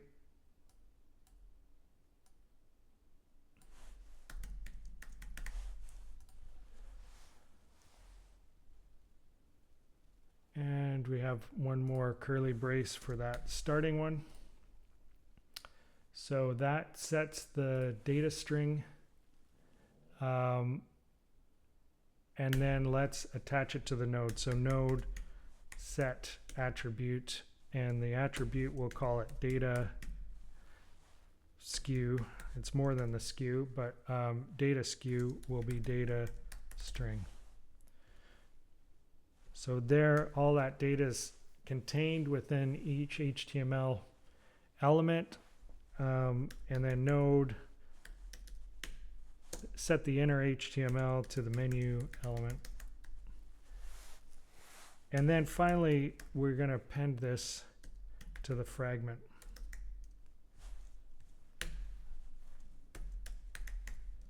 So we're going to cycle through that and just append each item to the fragment with all this data that we're going to use later. And then after we cycled through them, we'll attach them. Document, get element by ID, and it's the menu.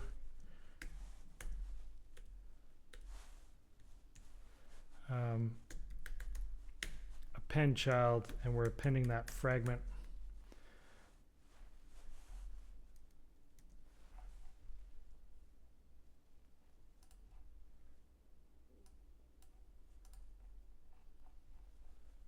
Let's hide the grid payment overlay.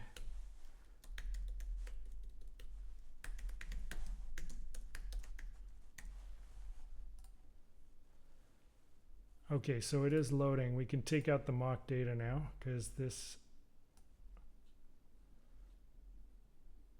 So take out this fixed data. And so the menu is loading. Great. Okay, so we can check that off our to-do list. Load menu. And so next on our to-do list is to add items. So we're going to go back to the order, and get below our getters and setters and do our first regular method. And order, I'll call it add order line. Now this is fixed. This application for now is just fixed with a quantity of 1, but you might want to change that later. In case you do, we'll have this parameter of quantity, but for now it's always going to be 1. And so add order line, and each order line is going to be an object. So we'll initialize a current line as an object. And if you remember, the data coming through will be from this JavaScript. So this is the data string that's coming from the menu. We stringified it. We have to parse it back. So I'll call it let line data, and it's going to be this information here. Let line data equal JSON dot parse. So converting it back into an object we can read, or not data. And then we go current line and line data dot skew. So this is the great thing, we can read it all from the click. We don't have to go cross-reference it back to the menu again.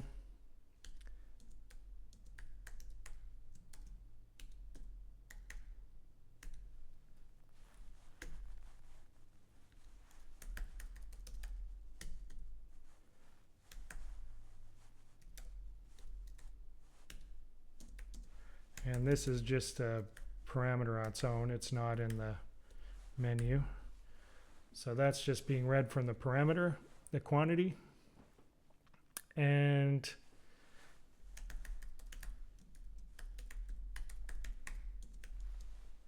the current line price. Now, here we run into where we're going to have to do our first utility, because this this is going to be a string. Or this will have to be rounded to 2, and it'll have to be converted to a float. So parse float line data price, that's one thing. And now I'm going to create our first utility.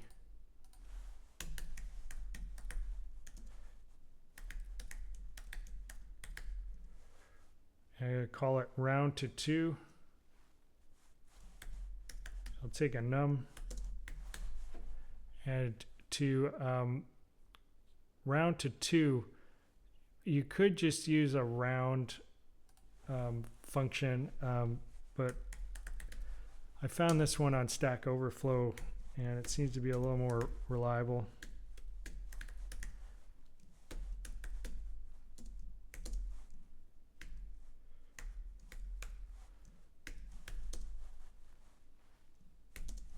I don't actually fully understand how it works, but it seems to work for me. But you can use whatever rounding function you're comfortable with. And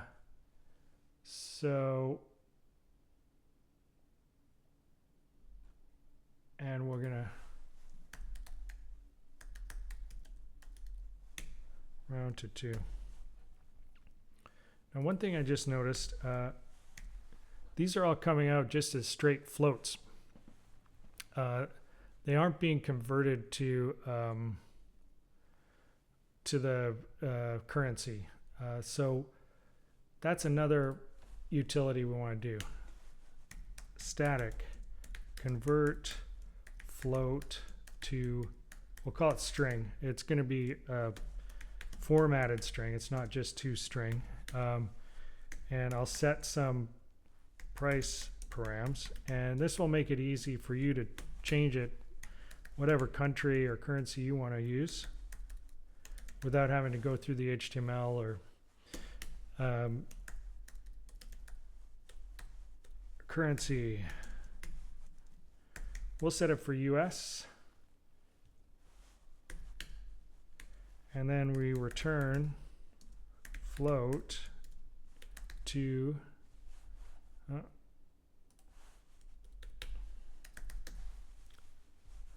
return float to locale string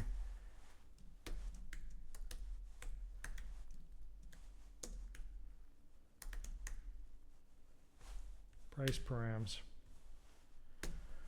So convert float to string.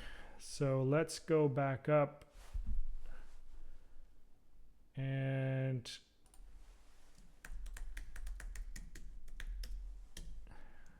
see if this works. Okay, great. So that works. It's reading as a dollar figure. Obviously, we're going to use that a lot in the receipt as well. So back to the order line.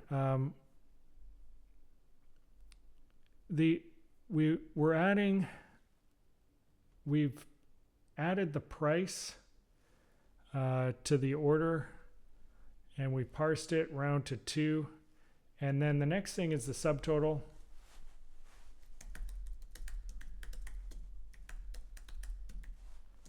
And this is actually not from the menu. It is a calculation.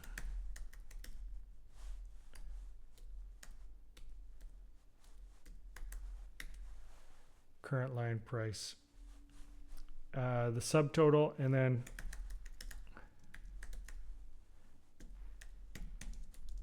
then the tax is a calculation. But this one we for sure don't want it to turn into some long float.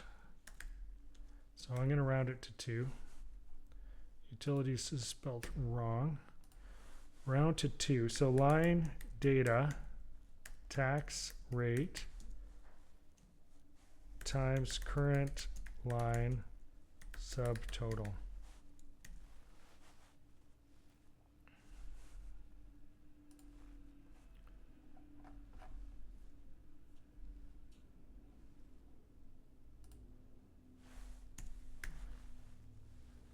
Okay, so we've assigned all these to the single line, and we want to push it. So this order push, it's an array. So we're just adding to that order. And then so we're able to add to the order, but the problem is we don't have a UI for the receipt details yet. So we will be creating a receipt details, and it will take this order instance. So we have to create that UI function now. It's going to be similar to this menu. So it's going to be a static. Receipt details. It'll take order instance as the parameter. And again, we're going to we'll just create a fragment, and we'll cycle through, in this case, the order array. So the order, and for each, and a little bit different than the one above, we want the index too, because we need to embed that index for later so we can delete. So we're getting the order line and the index. And now it's similar to what we did above.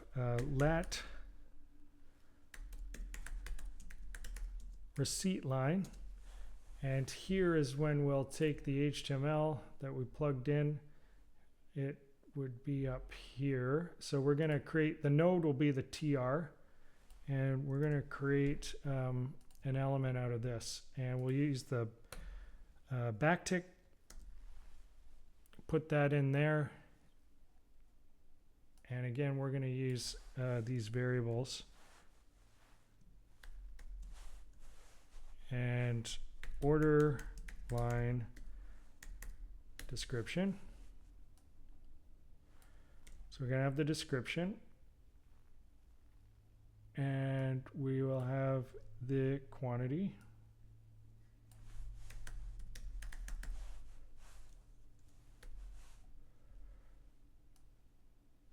We'll have the price.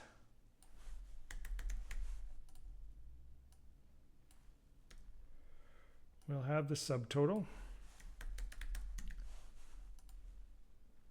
And we won't, obviously the icon won't change, but we want some data for later when we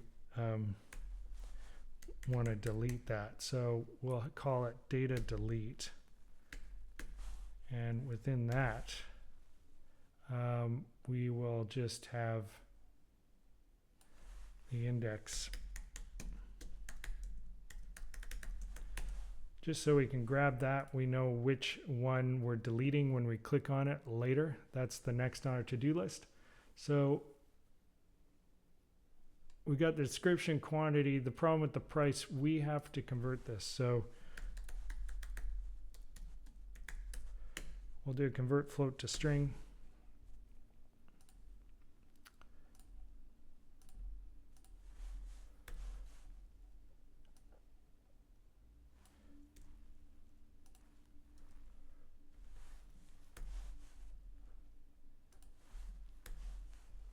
Convert float to string.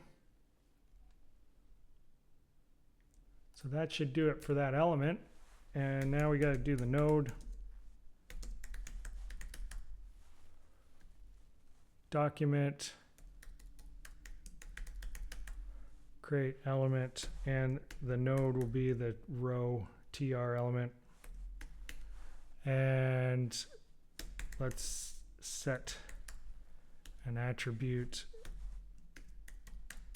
This is kind of the same as the delete. A backtick, and let's just copy it from here.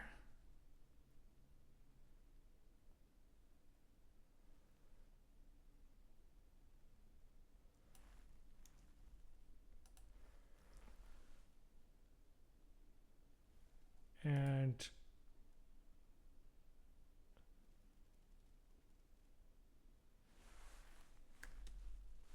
that's wrong. That's because we didn't have a closing curly. And okay, so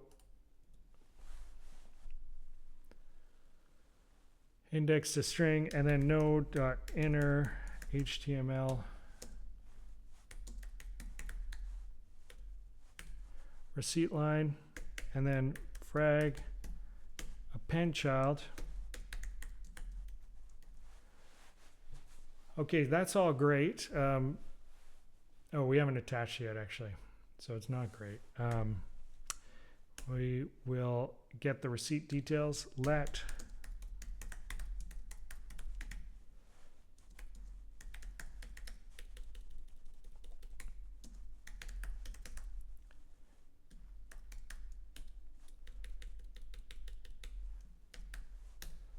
get element by ID. Receipt details, and first we have to erase any. We can't just load it up. We have to get rid of what was in there before and reload it. So while receipt details has child nodes, receipt details, remove child, and receive details child nodes. So this will just cycle through and remove all the receipt lines so that we can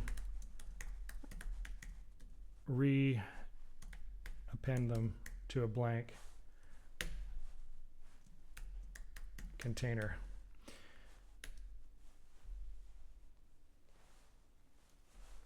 Okay, so that's receipt details. Now,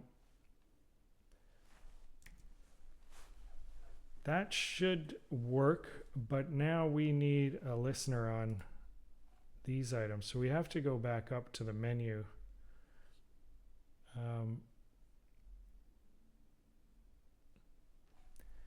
and we have to go to the menu UI, and we have to set our dynamic event listeners so they are listening for a click. So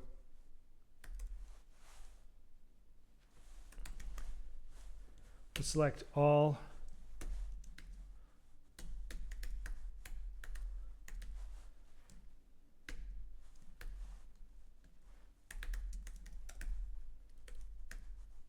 for each,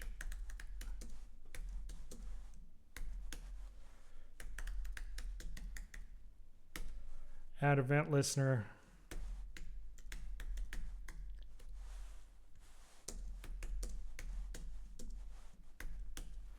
okay, so what we're doing here is we are getting all the menu items, and then for each we are adding an event listener basically, and it's listening for a click, and on the click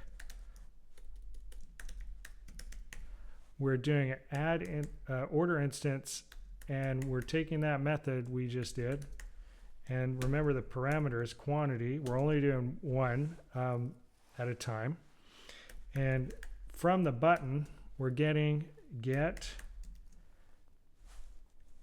attribute, and we're getting that data SKU, which is more than the SKU. It's a entire object of data, and we're loading it in to that line item.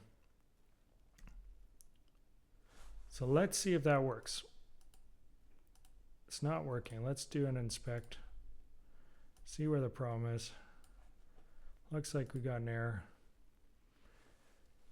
Cannot read of has child nodes of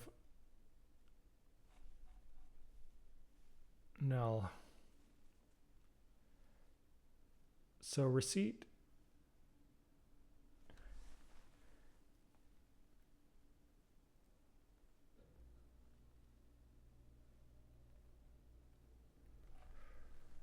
did we set an ID for that?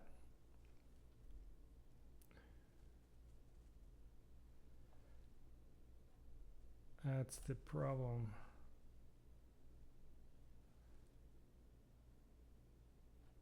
So let me just see here. We want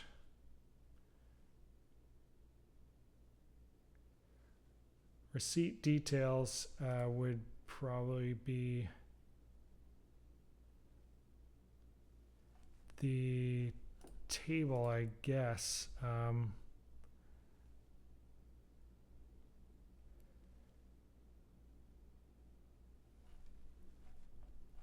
Receipt. So we're getting the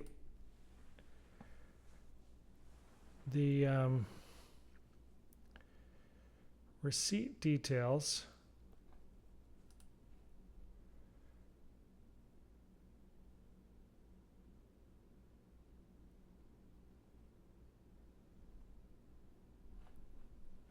I got it.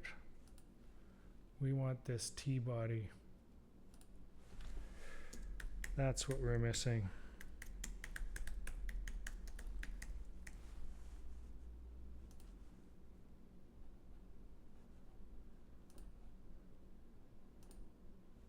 There we go. So the items are all loading.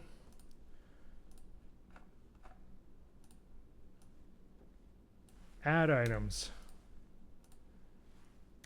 Now we want to be able to delete items, and the delete items will be pretty straightforward. We'll start with the method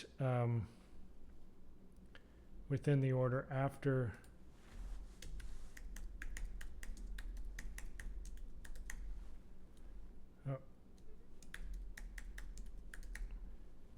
delete order line, and this is where we'll use the index, and this order splice index. So we're just taking out of the array the index of that that order, and then we'll update.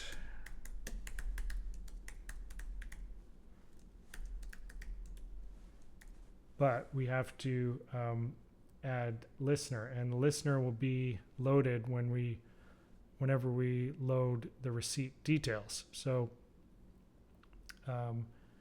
we are appending the fragment and document, and it'll be all because there's multiple at time, not always, but, and the class is delete.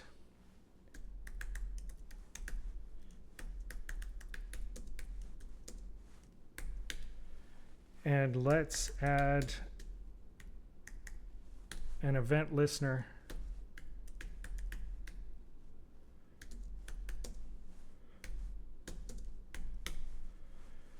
Okay, so we're adding an event listener order instance and delete order line. And we're taking the data delete attribute, so button get attribute data delete, but we got to convert that. That's going to be a string. So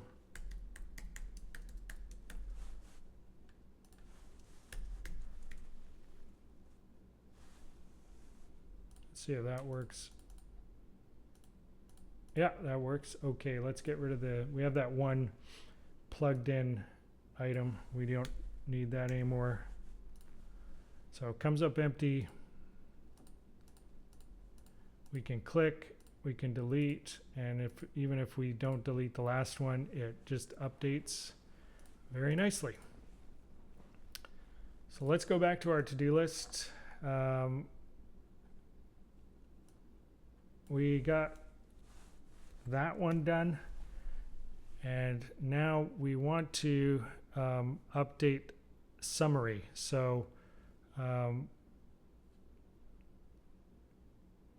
we will first have to get summary, and that's a little bit different. You can't use a getter obviously because we're not setting it as a property.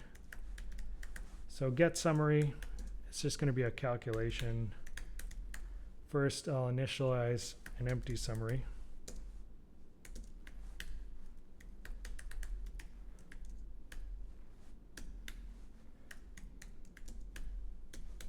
And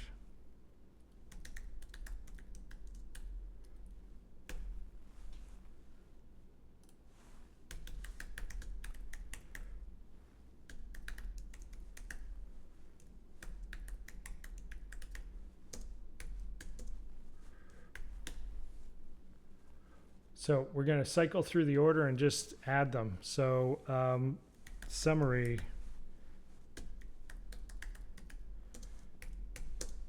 So we're just going to accumulate the subtotals.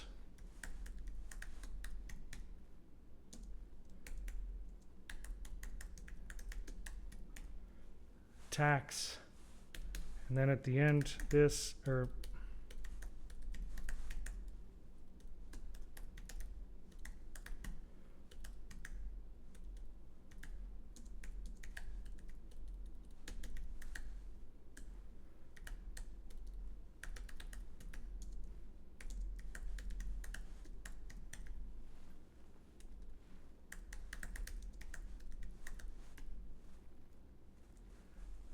and so we created this method just so we can get those summary numbers calculated based on the current items in the order.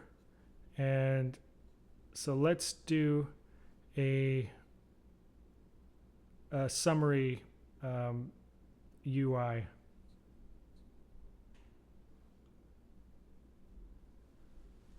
So there's the receipt details, static summary order instance. So another static method within the UI. And I'll just declare all these instance get summary. So we're generating the summary and getting the data.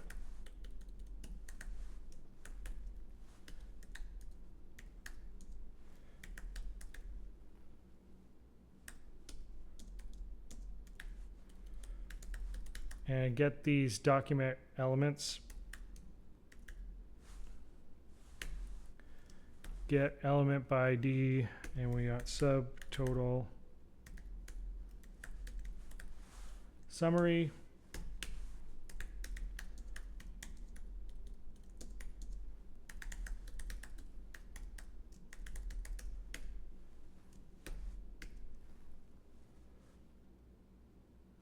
Tax summary.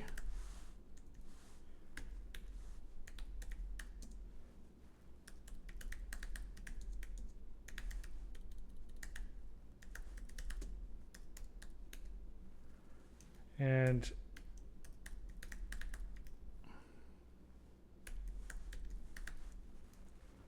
grand total summary. So there's the constants, and now we'll just set it. I didn't really need to make those. I could have just done it, but it just makes it less readable. So subtotal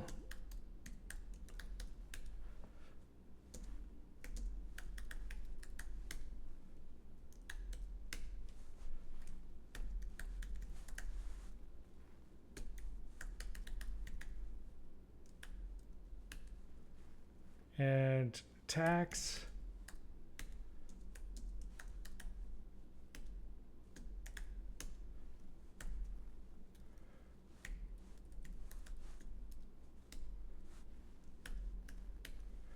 and grand total.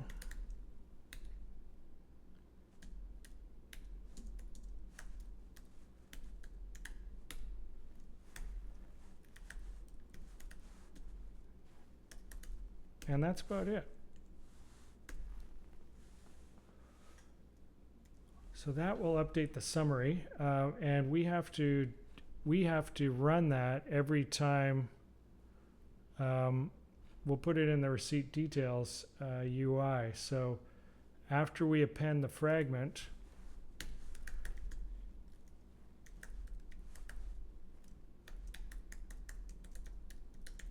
we just run that.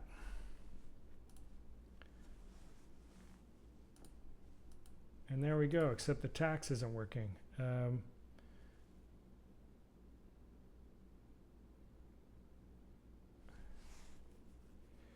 Why isn't the tax working?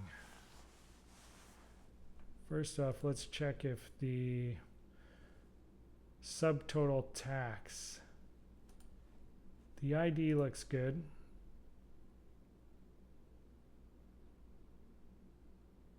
Subtotal summary, just a second here. Subtotal tax. Oh, that's why.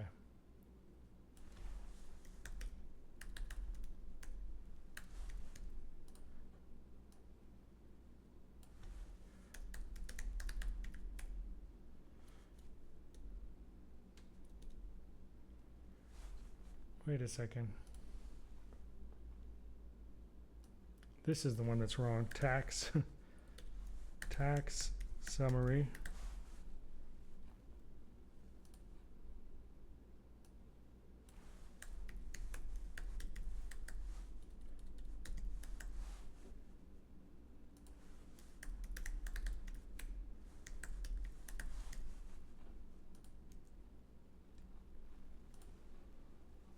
Okay. That seems to be working now. So the summary is working, and it's working when we delete as well. Let's cross that off.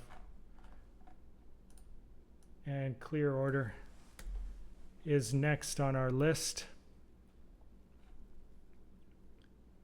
First, let's get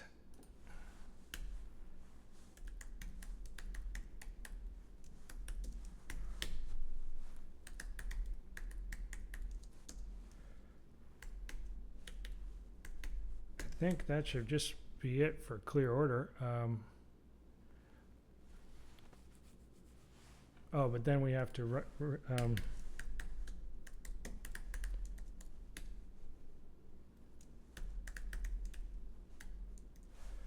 update the receipt details. Now we have to, this is where we're going to start with our static event listeners, and the first one we will do will be the clear order. And did I set that?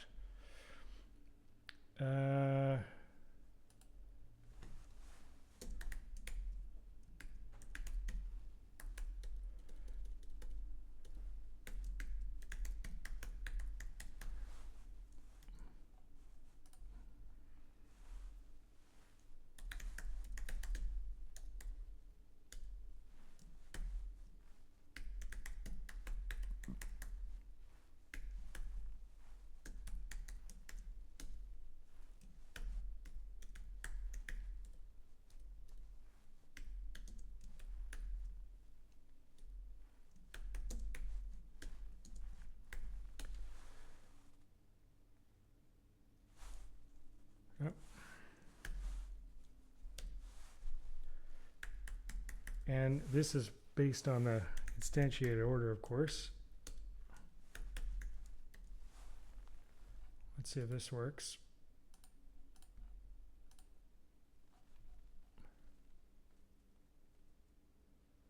Cannot set property of order.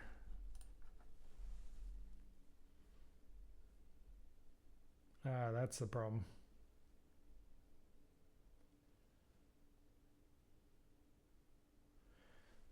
So we do need a set order just in case.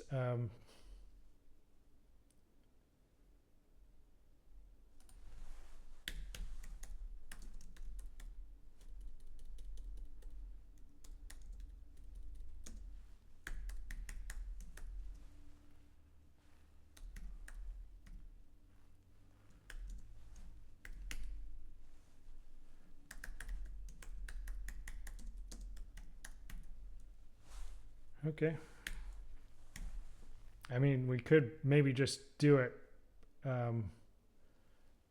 underscore order, but this is probably better.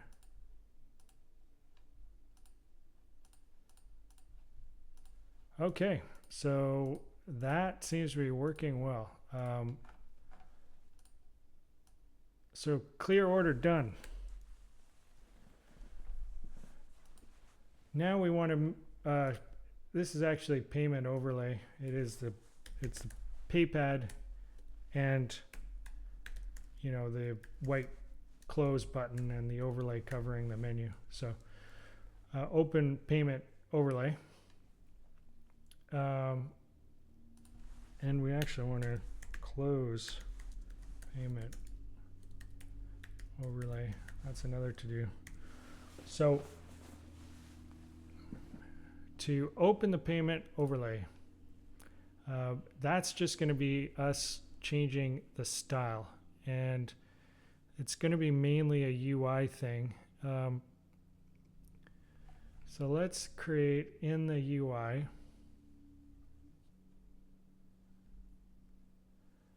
We have the summary.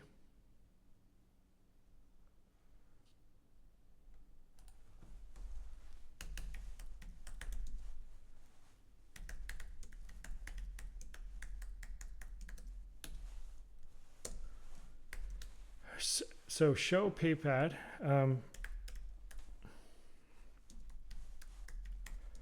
It's actually payment overlay, but anyways, get element by ID payment overlay and paypad style dot display equals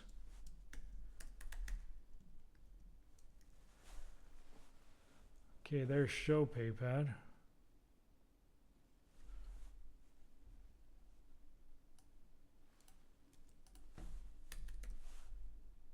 And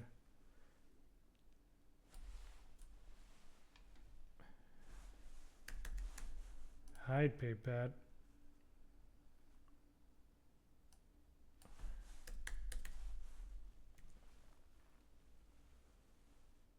Okay, pretty straightforward. Now we will do, these will both be static. So below the clear order, we'll do a document.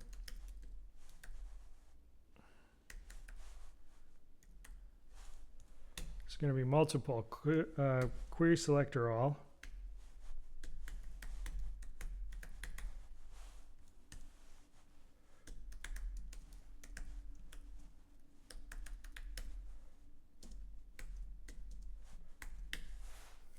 And button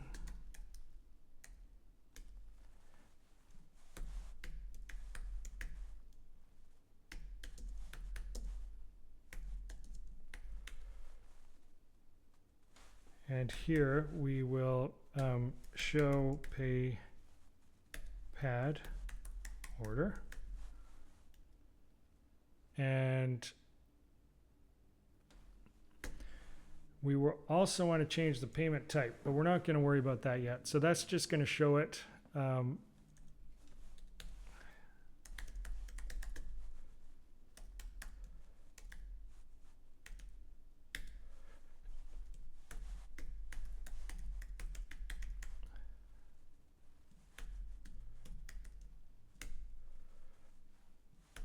And we're going to do the close, and it's click, listening for a click.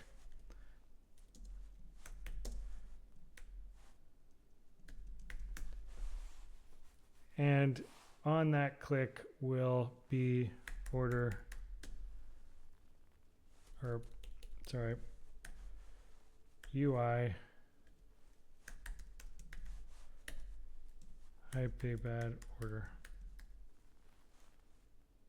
We're passing the order because we will also have to set payment types or clear payment types, so forth. So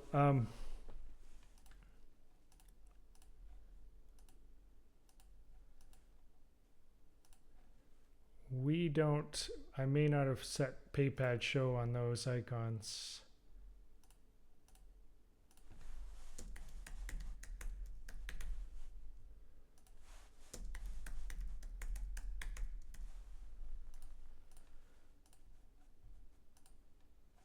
There we go. So that's working. Hide and show.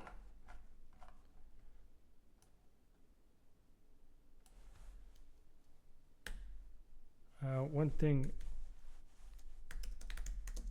we haven't done the invoice number yet. Maybe I'll do that real quick. So after the setters and getters, let's have a method, and we don't need any input. We're just, the only input is the previous sales data, really. And so for this, if we'll check this, we'll check if the previous sales is empty.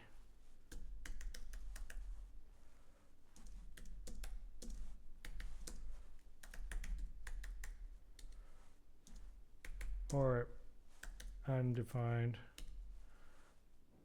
In that case, we're just going to set this dot invoice number to 1, and then else, and we're going to get this. Remember, the payment is coming, the payment list is a 2D array, so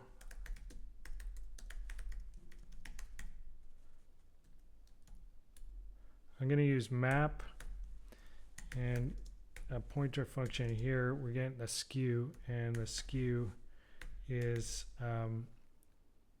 in each subarray, it's the skew is number 1 after the timestamp, which is 0. So that's how we get the skew on each of those. And then let highest, We're going to take that skew array and we're going to find the highest by using the reduce and the function. We can pass a callback in here with two parameters. One is a total and the other is just each number as it iterates. So return math max and pass it to A and B, or whichever is the highest. So it'll just accumulate the highest to the highest, and then we want to increment from the highest that's in that list. So that's how we increment the number based on the previous. So generate invoice number, and then we need a UI. And where will we put it? Put it maybe right after receipt details. And the UI will just basically run that invoice number method. So I'll put it here.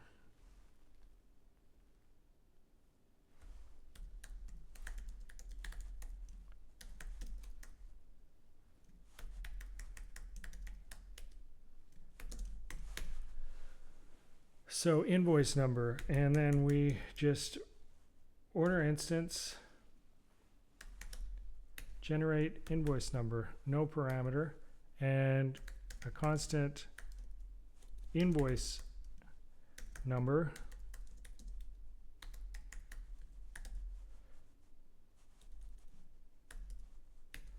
Order instance invoice number,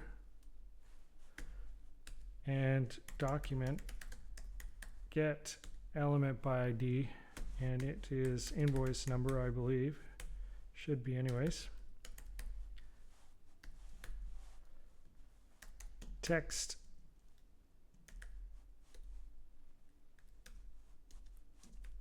set the text content, and I'll use the backtick invoice number and then the dollar for a variable invoice number.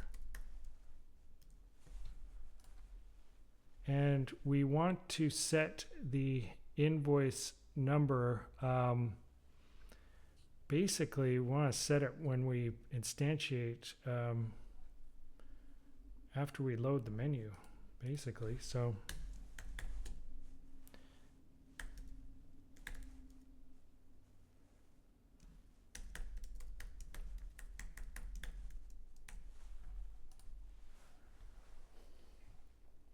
let's take out this fixed one.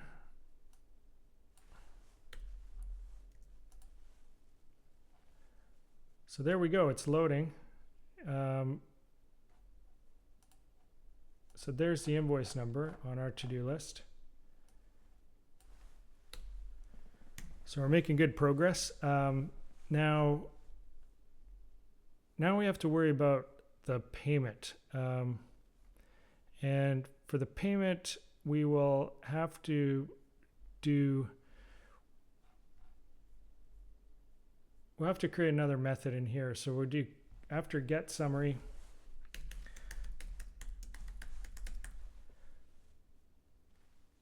I'm going to have a method called change payment, and change payment will take different types of parameters at different times. So I'm just going to put input, and it's basically going to accept an object as a parameter.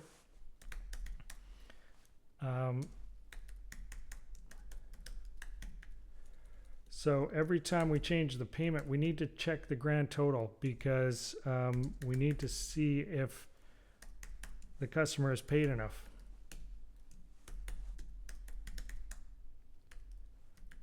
So we get the grand total from the summary, and we check what type of input we got here. If the input is amount paid, or contains an amount paid property, check if it's null.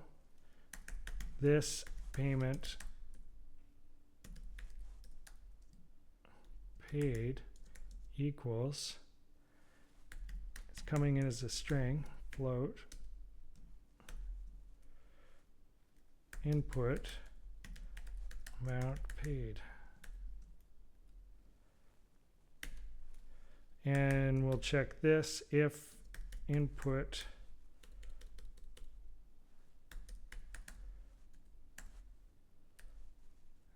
and this is payment type. If the input is payment type, then this dot payment type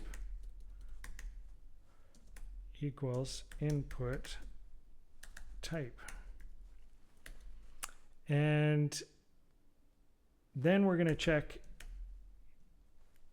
is the payment now greater than the grand total? This payment amount paid is greater than the order grand total.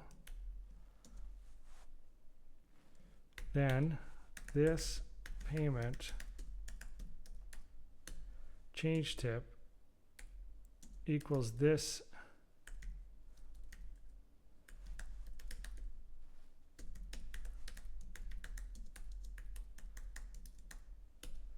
grand total.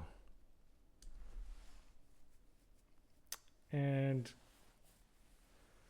now at this point,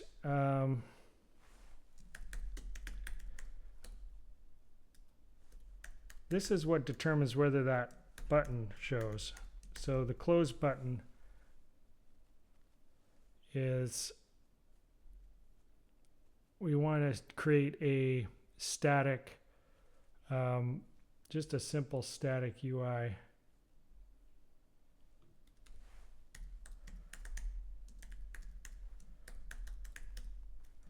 Takes a bool, doesn't need the order.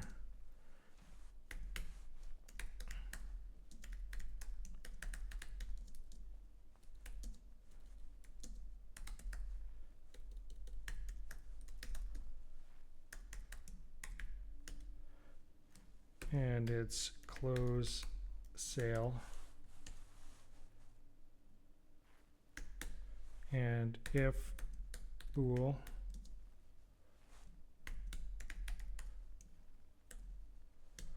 close button style display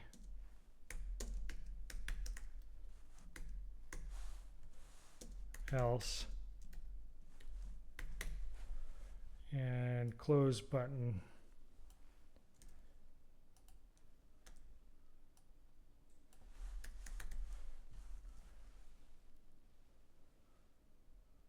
and okay. So back to this change payment.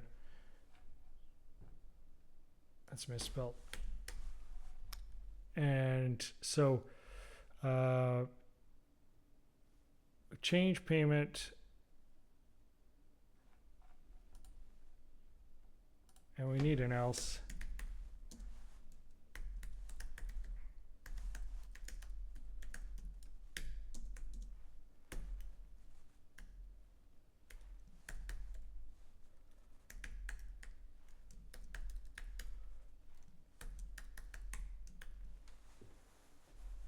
So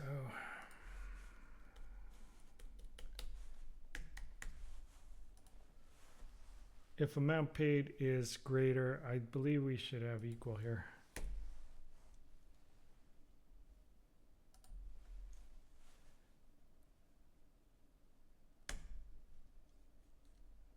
And we need another UI.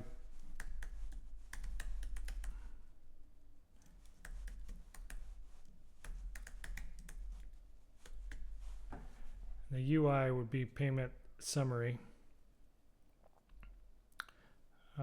So payment summary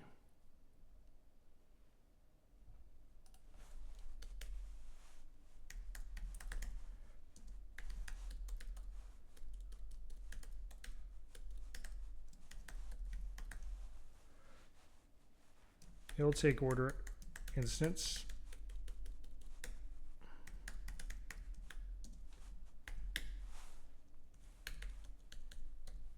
payment summary, order instance, and it will be document get element by ID,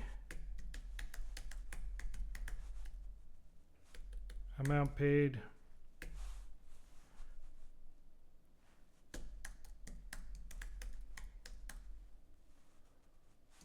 equals utilities, and we'll convert the float to string. Order instance payment amount paid. So that's the amount paid.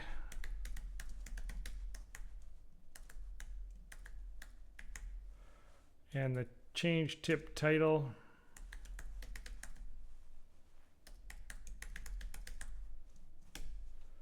get element by ID tip title,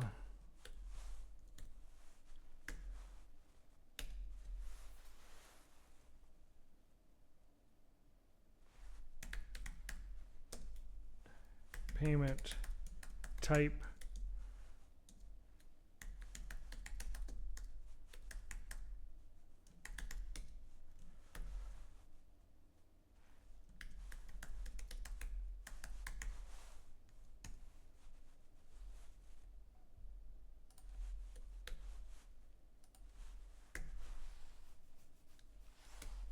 okay, so now we have to go through the, we'll check what payment type the payment is and set this accordingly. I'm just going to pause briefly, take a quick break. So we've declared these two, we've just gotten these elements, and now we'll just cycle through. So if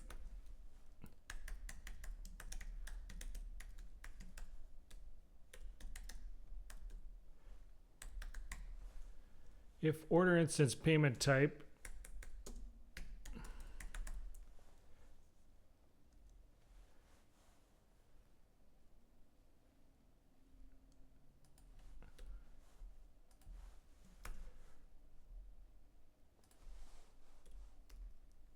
just set these back. So credit, if it's credit, change tip title, text content equals tip. Remember, if it's credit card, there's no change. It can only be a tip if they pay in excess. Payment type, text content,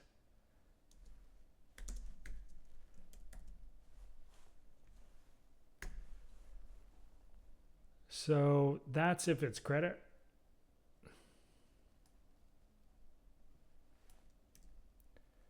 We'll do a else if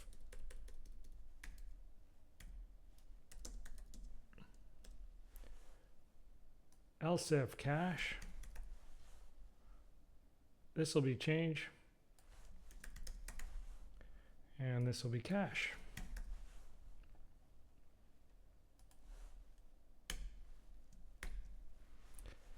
And finally, else, can't spell else, and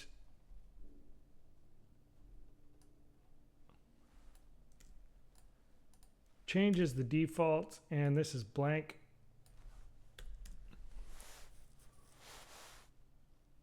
So now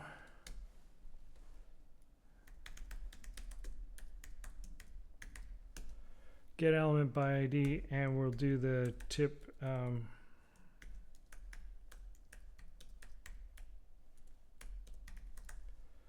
tip change value,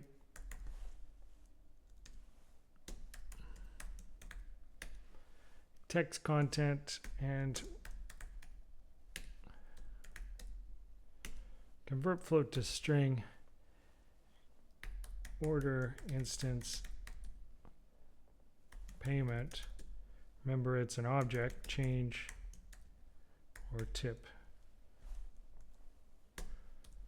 So there's the payment summary.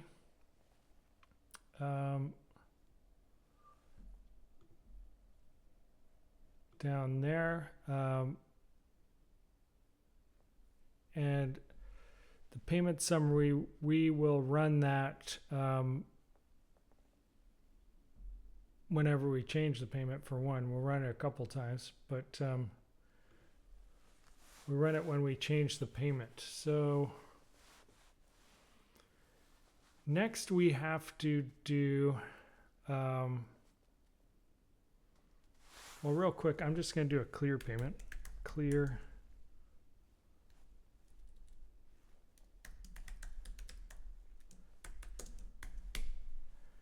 And this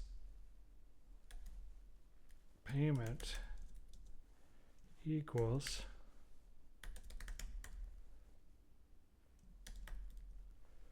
actually there's no invoice.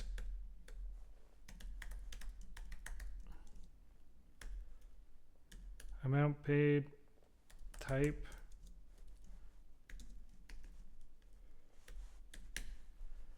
and change tip.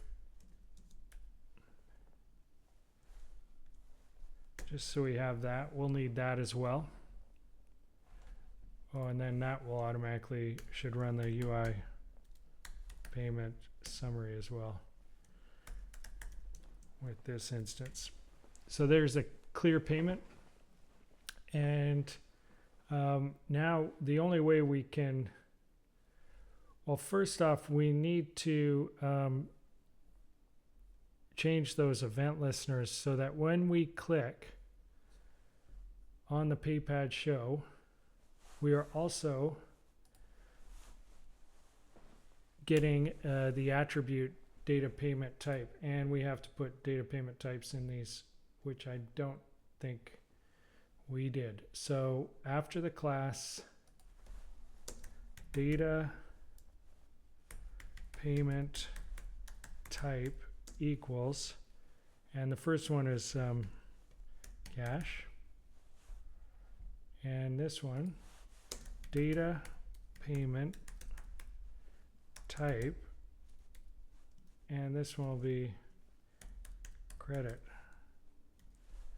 And we go back here and we do an order, change payment, and if you remember, we're going to parse, it's going to be text coming in from the HTML, same as the other time.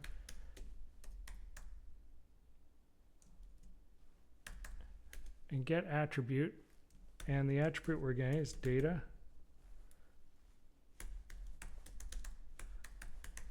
payment type.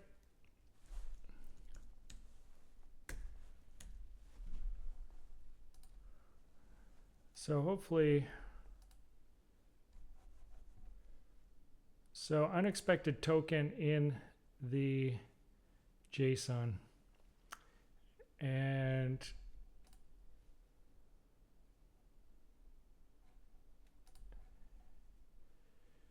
data payment type credit. Now we have to take a look at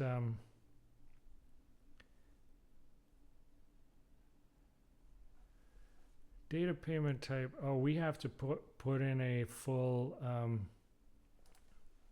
I get the problem here. We will do a single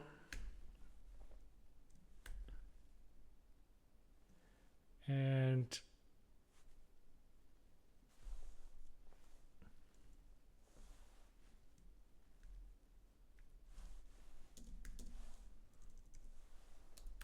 we have to tell it that it's what it is. So, and the same for this one.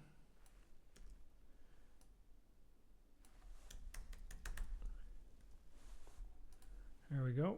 Hopefully, yep. So that's changing it. It's changing it to tip and changing it to credit card. Great. But we do have an error. It's not stopping it, but tip change value cannot set of null. We don't have tip change value. Maybe not.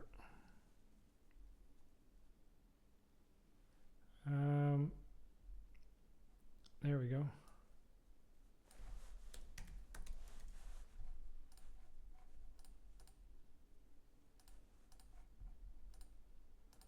Okay, no errors.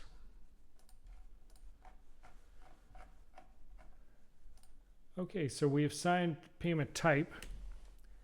Now, finally, we can get to work on the PayPad. So you remember, I'll bring over the finished project here, this PayPad.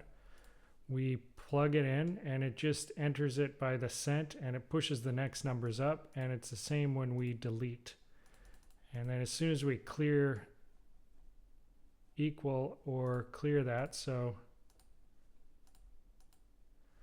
this one you see has the error in it. It's not, it's equal, it should be have our close button, but we fix that in this one. So we'll get to work on the PayPad, and the PayPad functionality we'll put into the utilities.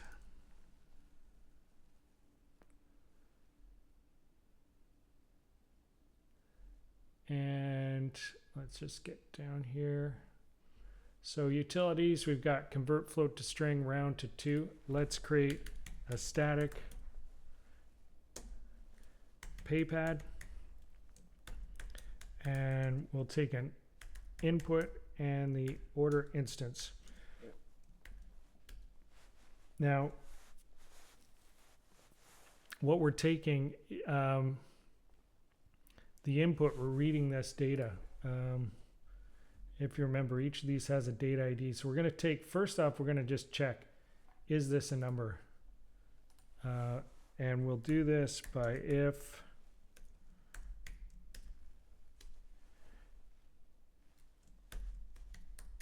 this will check if it's a number. We have to convert it to an int.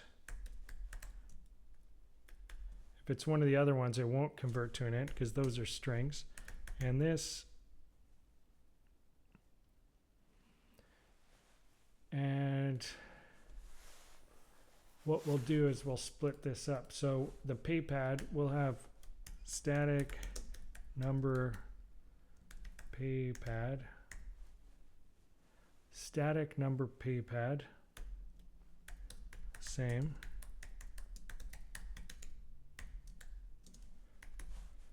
And static back, static back PayPad, and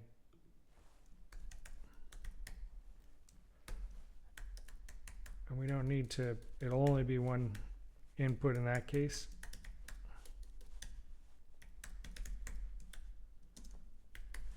And static clear PayPad.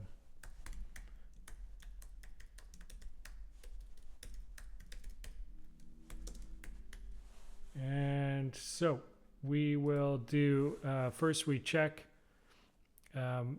is for this one, if it is a number, we're using the number PayPad, number. So this is kind of just like a handler.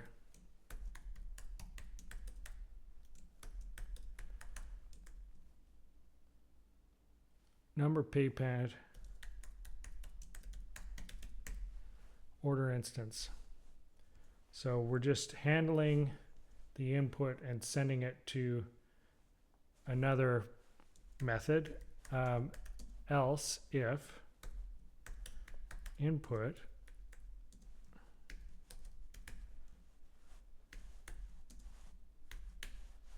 this back PayPad order instance. So we're going to run back PayPad if the input's back.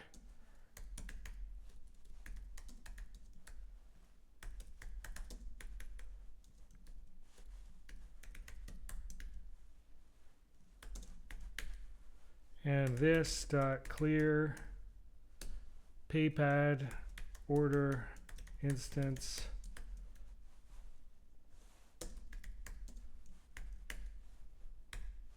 and then otherwise we're just going to run close sale, and we haven't created close sale yet. That's going to be just our final one of our final methods here, so, but I'm going to just create it. Empty method. So if it's not any of the other buttons, it will be close sale. So now let's handle this. We'll handle number paypad as follows. We'll declare some constants. Current input and current input.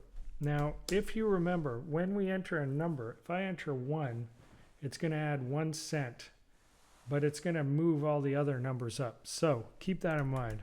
We will use the round to 2 and multiply the input just in case some, I mean, floats act weird sometimes, often. And so we're going to change the number to a cent and const current amount paid.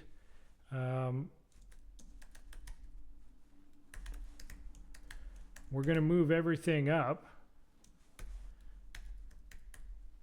by all the previous payment to payment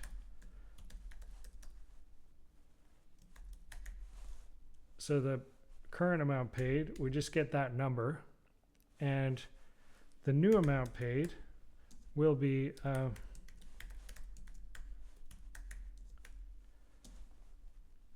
this round to 2. We're going to round it to 2 because of these floats, and current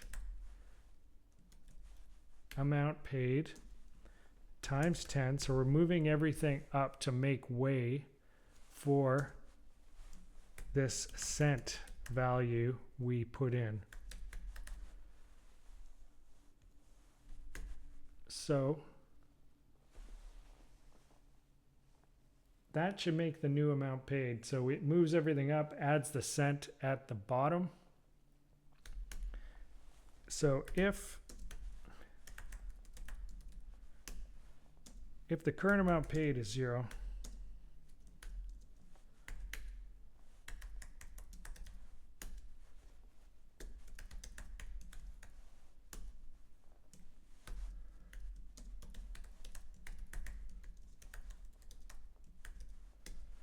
current input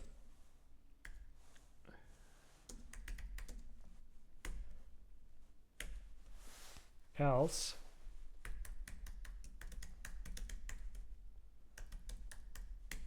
change payment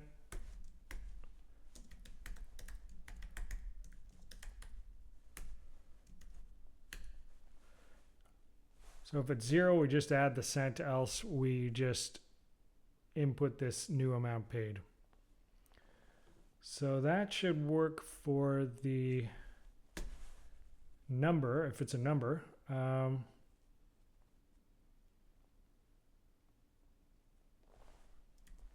Let's see if it's working.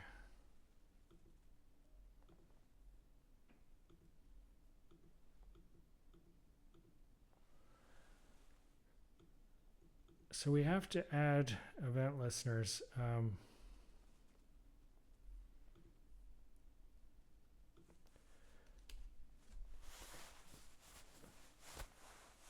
Oh, one thing. When we close it, I want to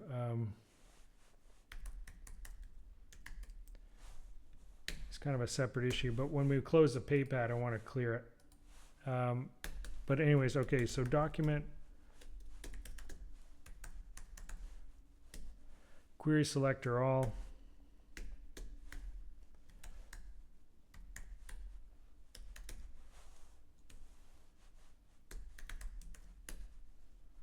And button. Okay, so add event listener, and we're going to add a click.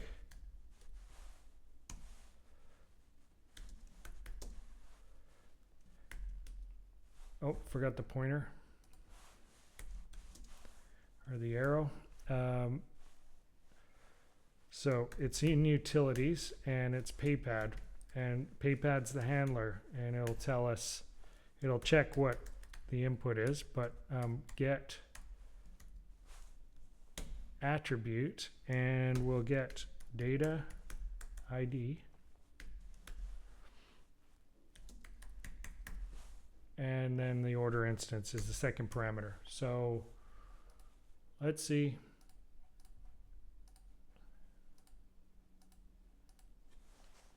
So it is,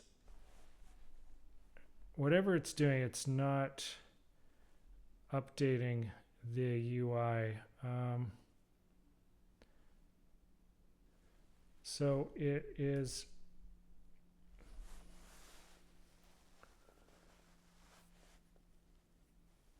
changing.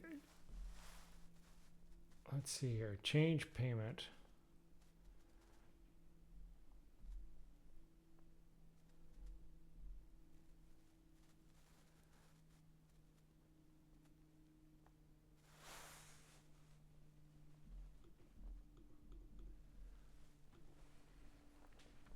Let's go back here to the PayPad, to the handler.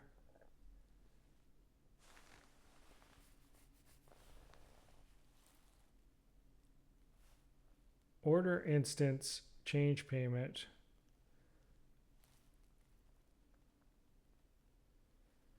Amount paid is the property.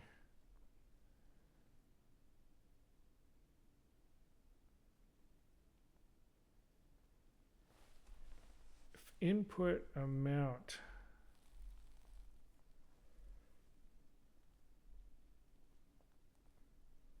This should be amount paid.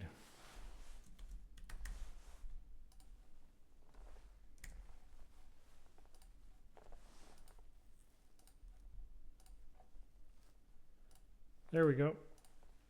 So that is working. Now, and the clear is not updating. Why is the clear not updating?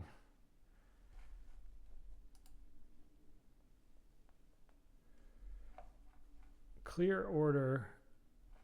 I don't think we have payment summary in the receipt details, maybe. So receipt detail should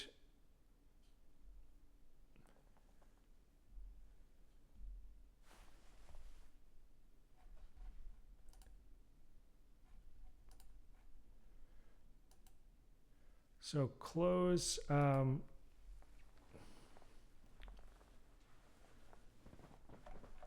maybe in the UI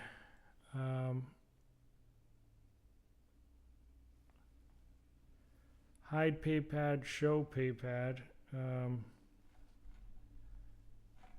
and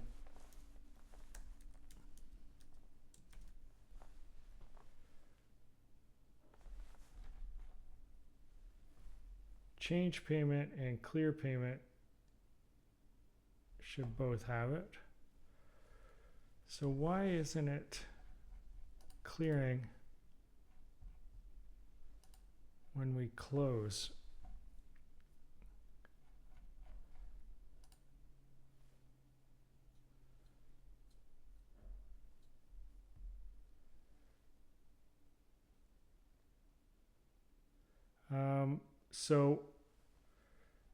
Oh, that's not running because it didn't have brackets. There we go.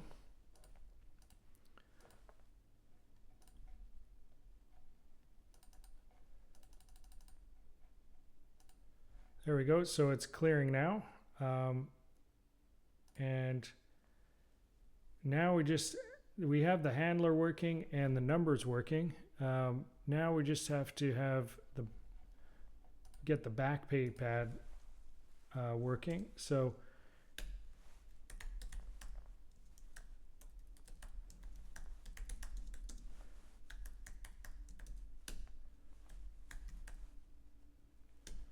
payment, amount paid. So we got the current payment. Now we got to think about when we do the back pay pad, we just want to get rid of the cent. And so first I'm going to check if it's 0.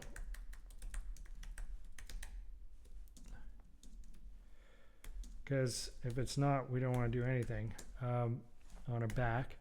So I'll declare a couple of variables here. To subtract, when you think about it, we want to take the current payment, and what I'll do is I'll multiply it by 100. That will get all the decimals above the decimal space. It'll basically have it with nothing behind the decimal space, and then to get rid of that first digit, I'll get the modulo 10. And so then I'll know what the cent figure is, and then I will turn it back into a cent. So this is how much we want to subtract. And the new amount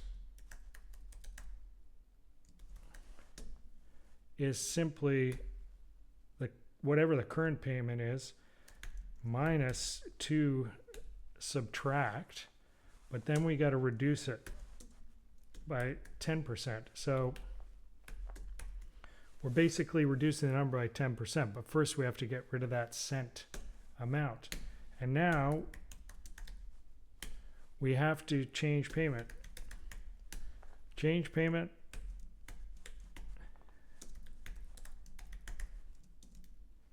Amount paid, new amount.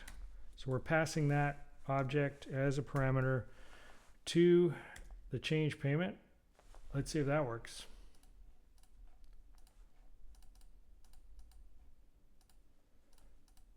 Yep, seems to work. Okay. So we've got the back payment. Now the clear should be pretty easy. So we're just going to get the order instance, and now the object we're going to pay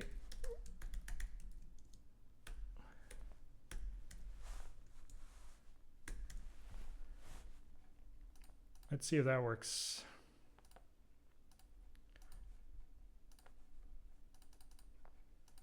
Great, so we're clearing it. We're not clearing the payment type, we're just clearing this.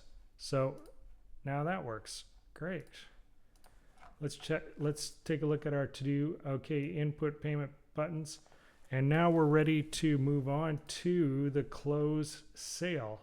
So when we close it, for now we're just in this, we're just doing it in browser. It's going to be a little different once we paste it into our project, but how we're going to do it is we'll have the closed sale, but first what I'll do is create before the closed sale, I'll create a couple of prep methods. Export order and export payment. And these will take date because I'm going to run these both within the closed sale method, and in that closed sale I'll generate a timestamp, and that's how I'm going to get that first column in the Google Sheet. So this order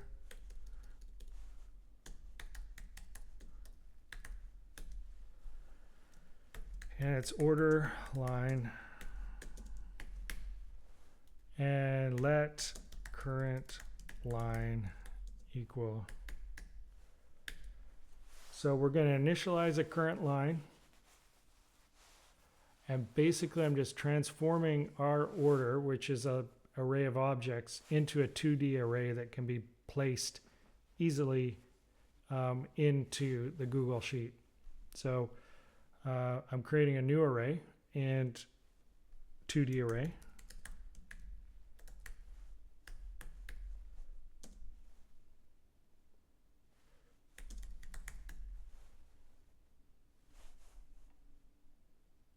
So basically, if you remember the columns of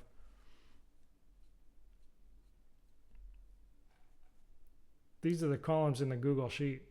So SKU, description, price, tax rate, and image. So I'll go back up here. So timestamp. Sorry, I was looking at the item. This is the sales. Timestamp, SKU, or timestamp, invoice number, SKU, quantity, price, tax, not tax rate, total tax. And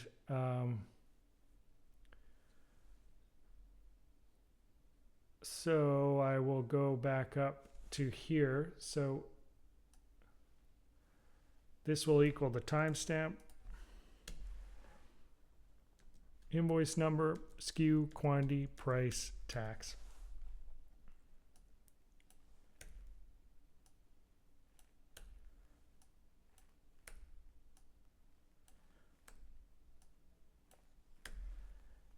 And so for this, I'm just getting this.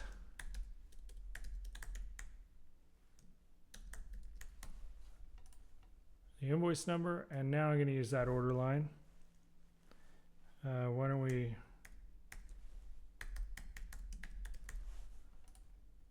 order line,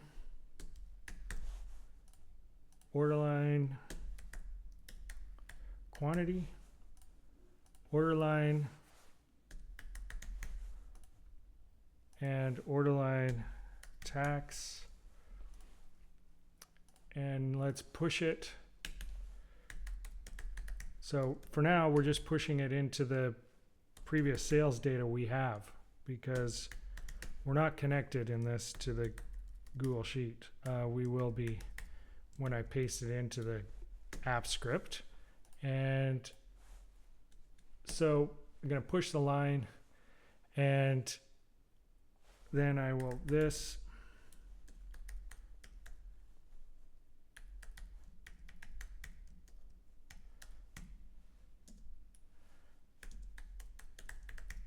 Because I'm just setting that, resetting our property in here. Because right here, I'm just setting the array that's outside. We'll change it all up once we paste it into the Google Sheet. This is just for demonstration at this point. So there's the export order. Now, export payment is similar.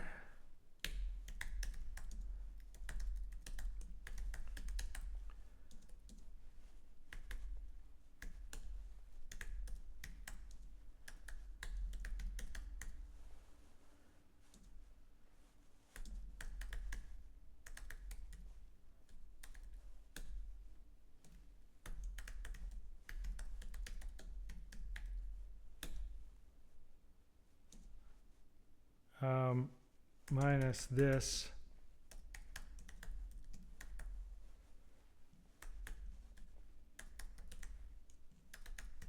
So that will just be the tip change. This is only relevant if it's a credit card and there's tip. So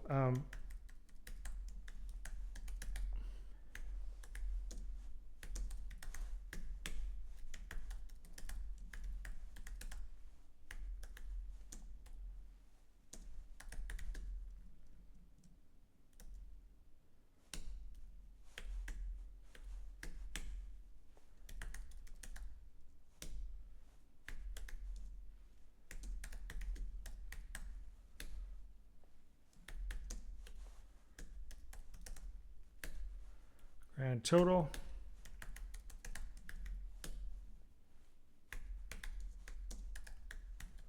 And this payment type.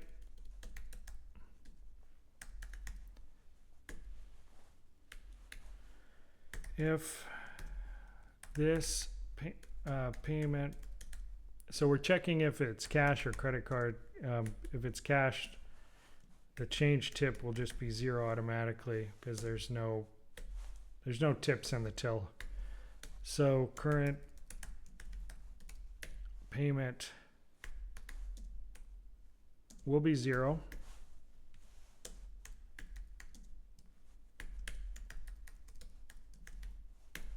current payment.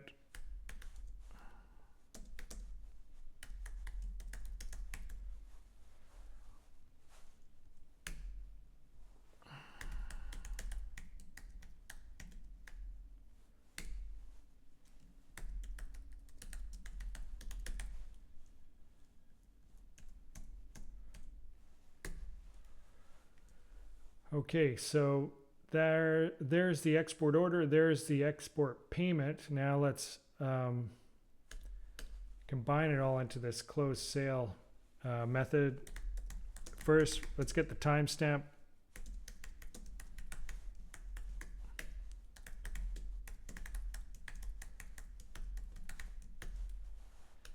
And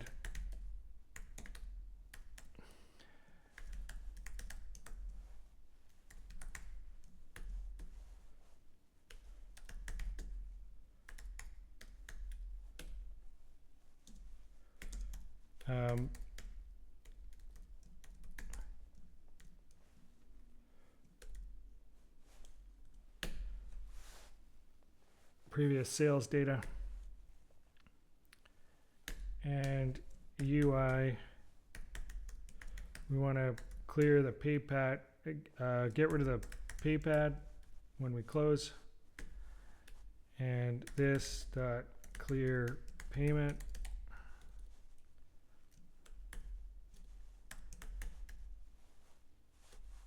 and this dot clear order, and UI reset the invoice number, and it should increment. Okay, so we are adding those up. We can clear it. We can delete.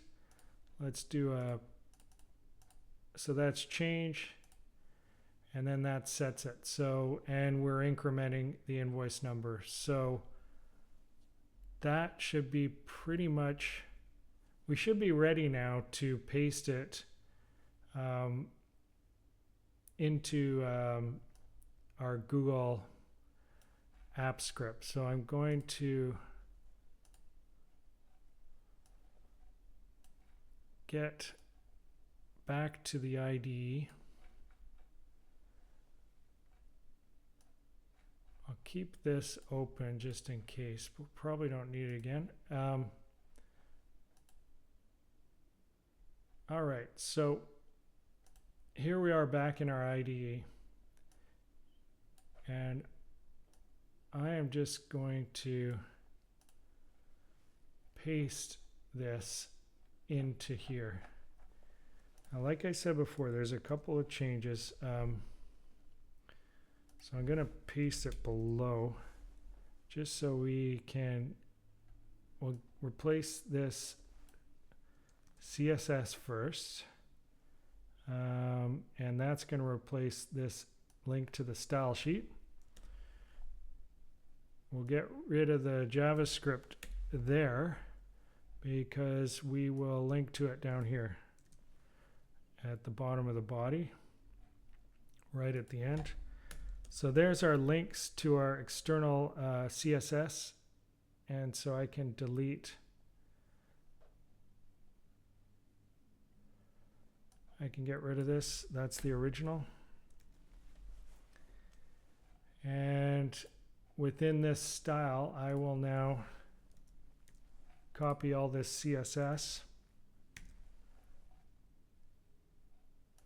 And within the script, I'll copy all the JavaScript.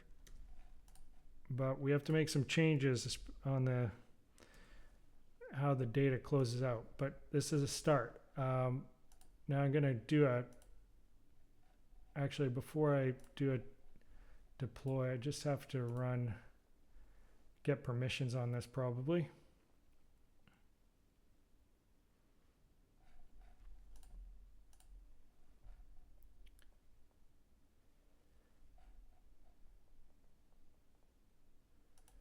We have to change the name to styles.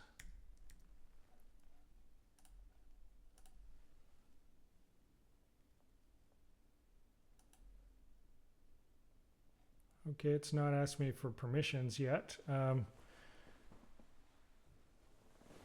Okay, so before we, well, let's just take a look if this is working at all.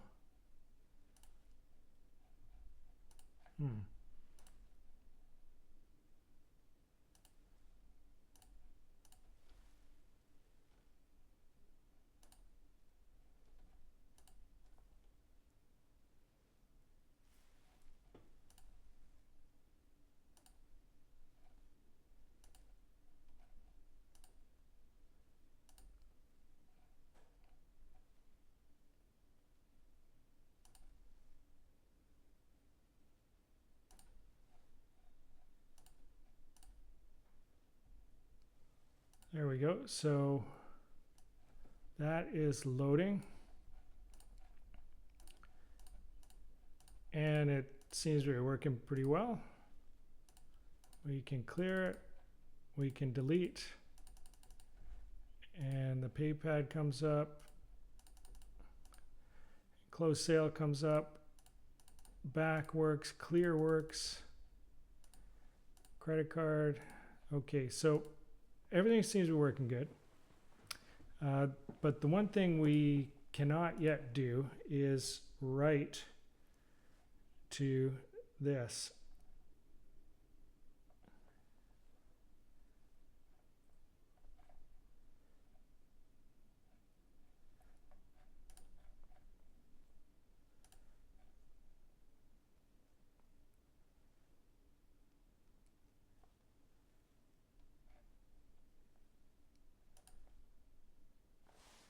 And this does not seem to be reading from the right one.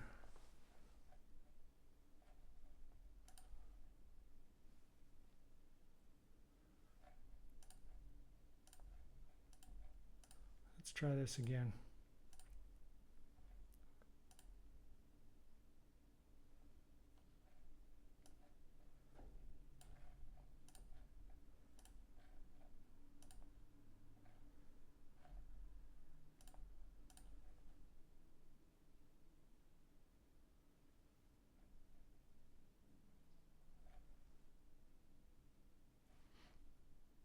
Of course, it's not reading from the sheet yet. It's still reading from the mock data. That was my mistake. Okay, so let's just create these functions first that are going to read the data. So I just want to do a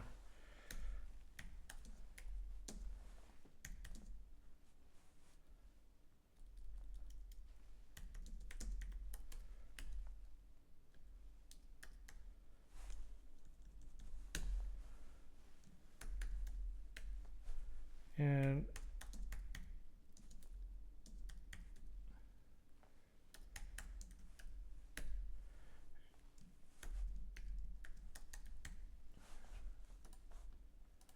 so get items and let result, we'll initialize a blank result and res dot items equals ws get range, and we're going to start on the second row and first column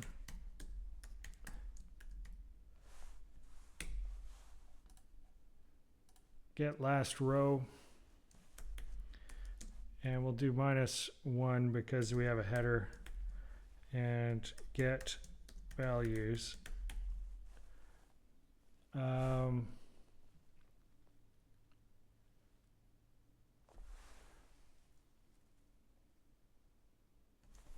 Okay, so that's what gets our 2D range of the items, which we're going to use for the menu. But we also need the sales. So we'll change worksheets, get sheet by name.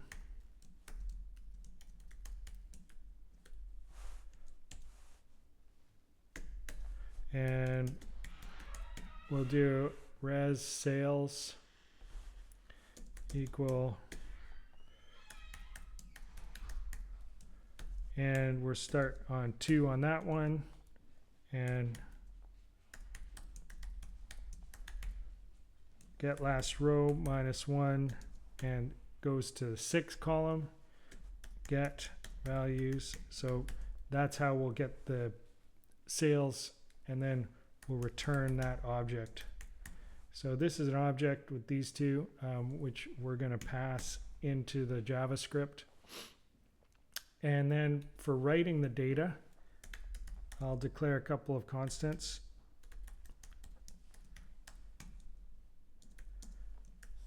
And we're going to have to parse the data when it comes in as text. So parse data. So that's going to parse the data that's passed. And another constant, order. So we need to know the length of the order, so we can select the range to paste it in, or to set it. Order.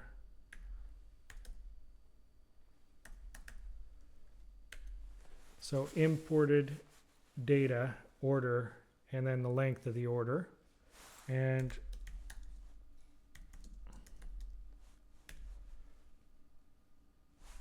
this is equal.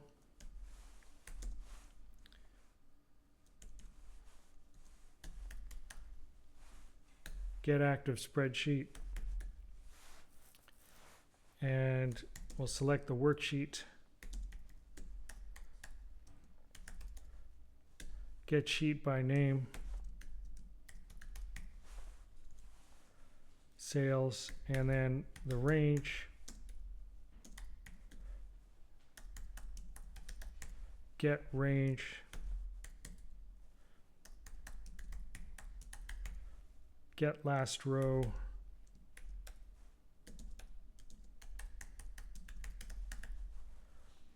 Order length. So that is going to set the sales, the order based on the length of the order, and or that's going to get the range, and then set values and place that 2D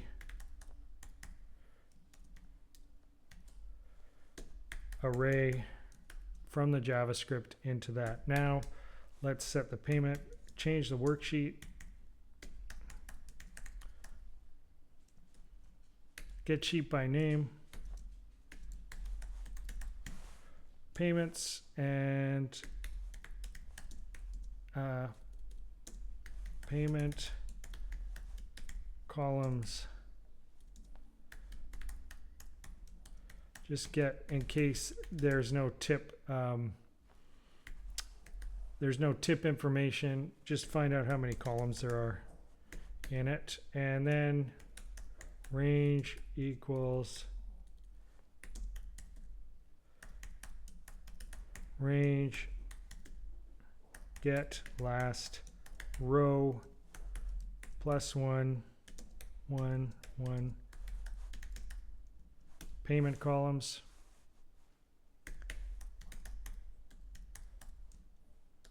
and set values finally, ported data payment. Okay, so those are the two functions. They should be good to go. We can now change the JavaScript to use those as well. So let's go back to the JavaScript, and we'll have to change it to work now within the app script. And we're going to go down to export order. And so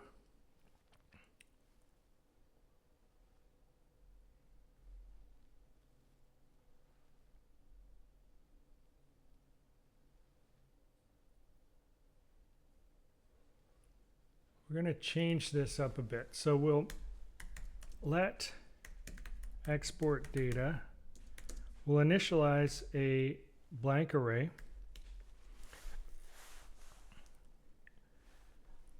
because we're passing in 2D arrays, and instead excuse me, we're going to push it to export data. But we will also, excuse me,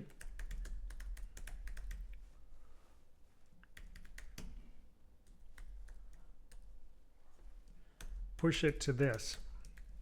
And I'll explain why shortly. And then what we're going to do is just return it. Return export data. And for the payment, I'm going to change it a little bit. I'm going to force a 2D array. Even though it's only one line, we need it to be a 2D array to set do the set values. So since we're doing a 2D array, I need to just put the 0 index in all of these.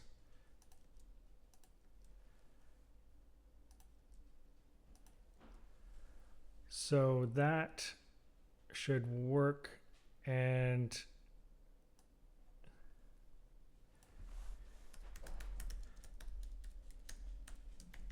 we'll just return current payment.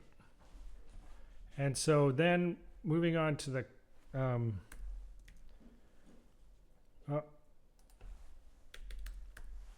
return current payment. Moving on to this. So we have the timestamp.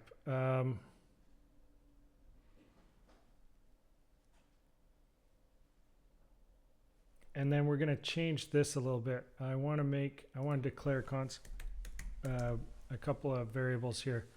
Order data equals and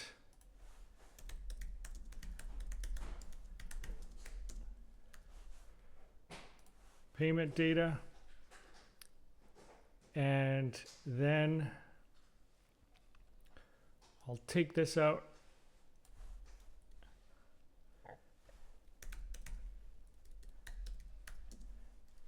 Export data,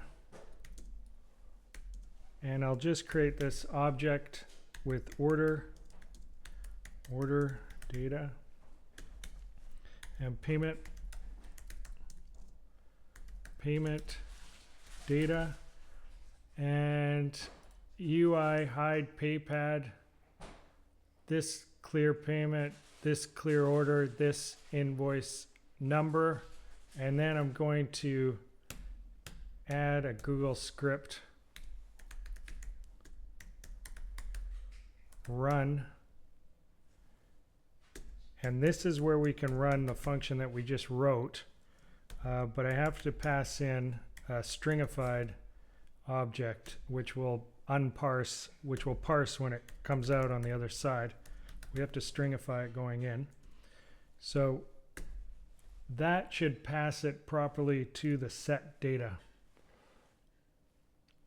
Now when we go back, we're going to get rid of all this mock data, so we can get rid of that now because we're not going to use it.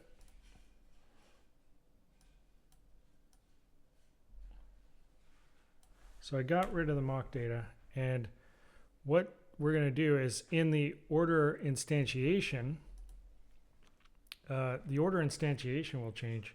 So we'll declare a new order, but all this stuff we will have to wait to do that.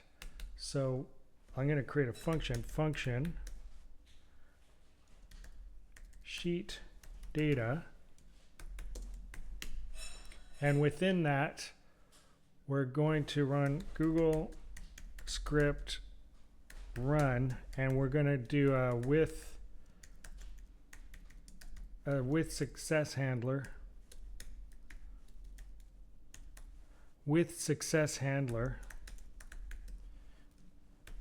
and we're going to pass in what we get. We'll call this is going to come from the callback function, the data array. So that's going to be the parameter, and from the data array, or it's going to be an object, so we'll get items, object, values, data, array items, and sales equals data array sales. And this is where we will put in these. So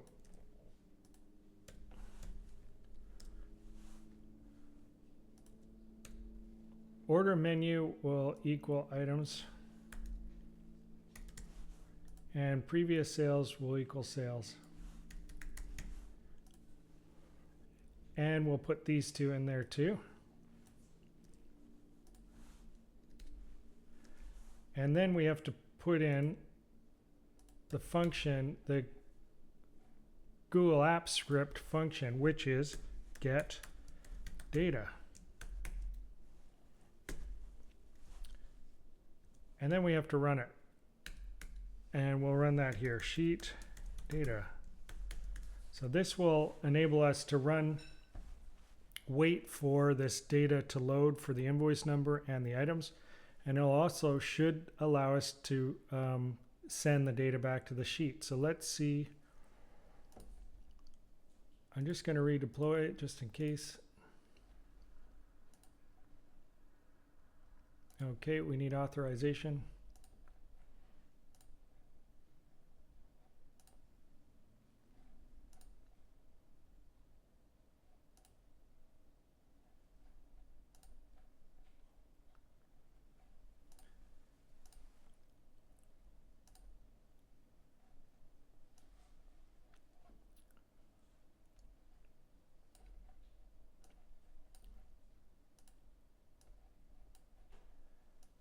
Okay, so let's check if this is working. I'm going to pull up the sheet. It's loading the data. So it's loading the items from the sheet. We'll change the price of the salad and refresh.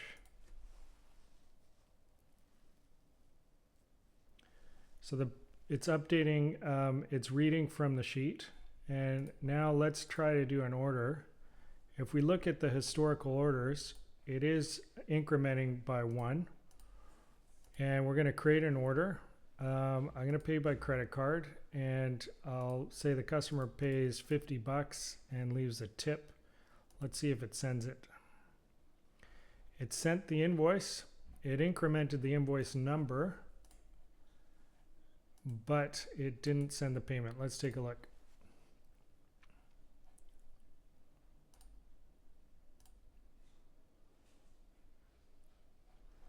So it's not giving us much information here, but I think that we will get more information in the executions. Imported data is not defined. Set data.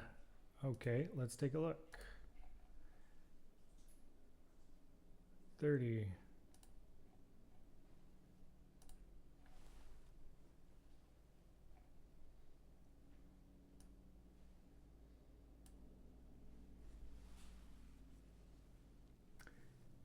Imported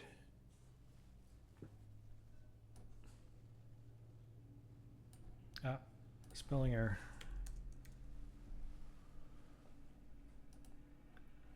Okay, we'll refresh and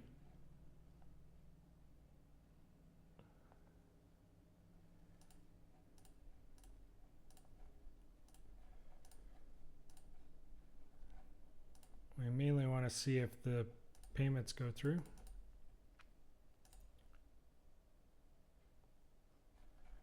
Okay, another error. Let's take a look. We'll go to executions, and this has failed. Imported data is not defined. Oh, another error.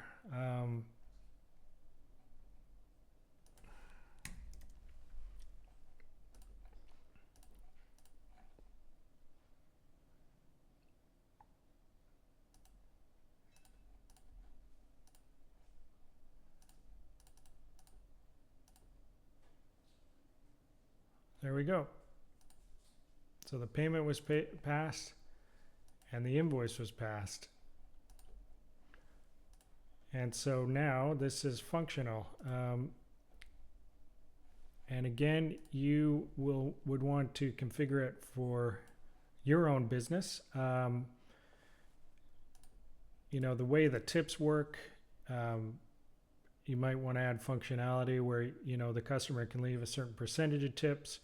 You want to add different credit cards so you can record what kind of credit cards paid what. You'd obviously want to change it to add, you can change quantities and price of individual items, but it's a basic start of a functional POS system. And it writes to Google Sheets. And later, if it gets larger, you could switch to a database. But for a smaller operation, Google Sheets should be good enough. And that's about it. Hope you enjoyed the video. Please like and subscribe. Thank you.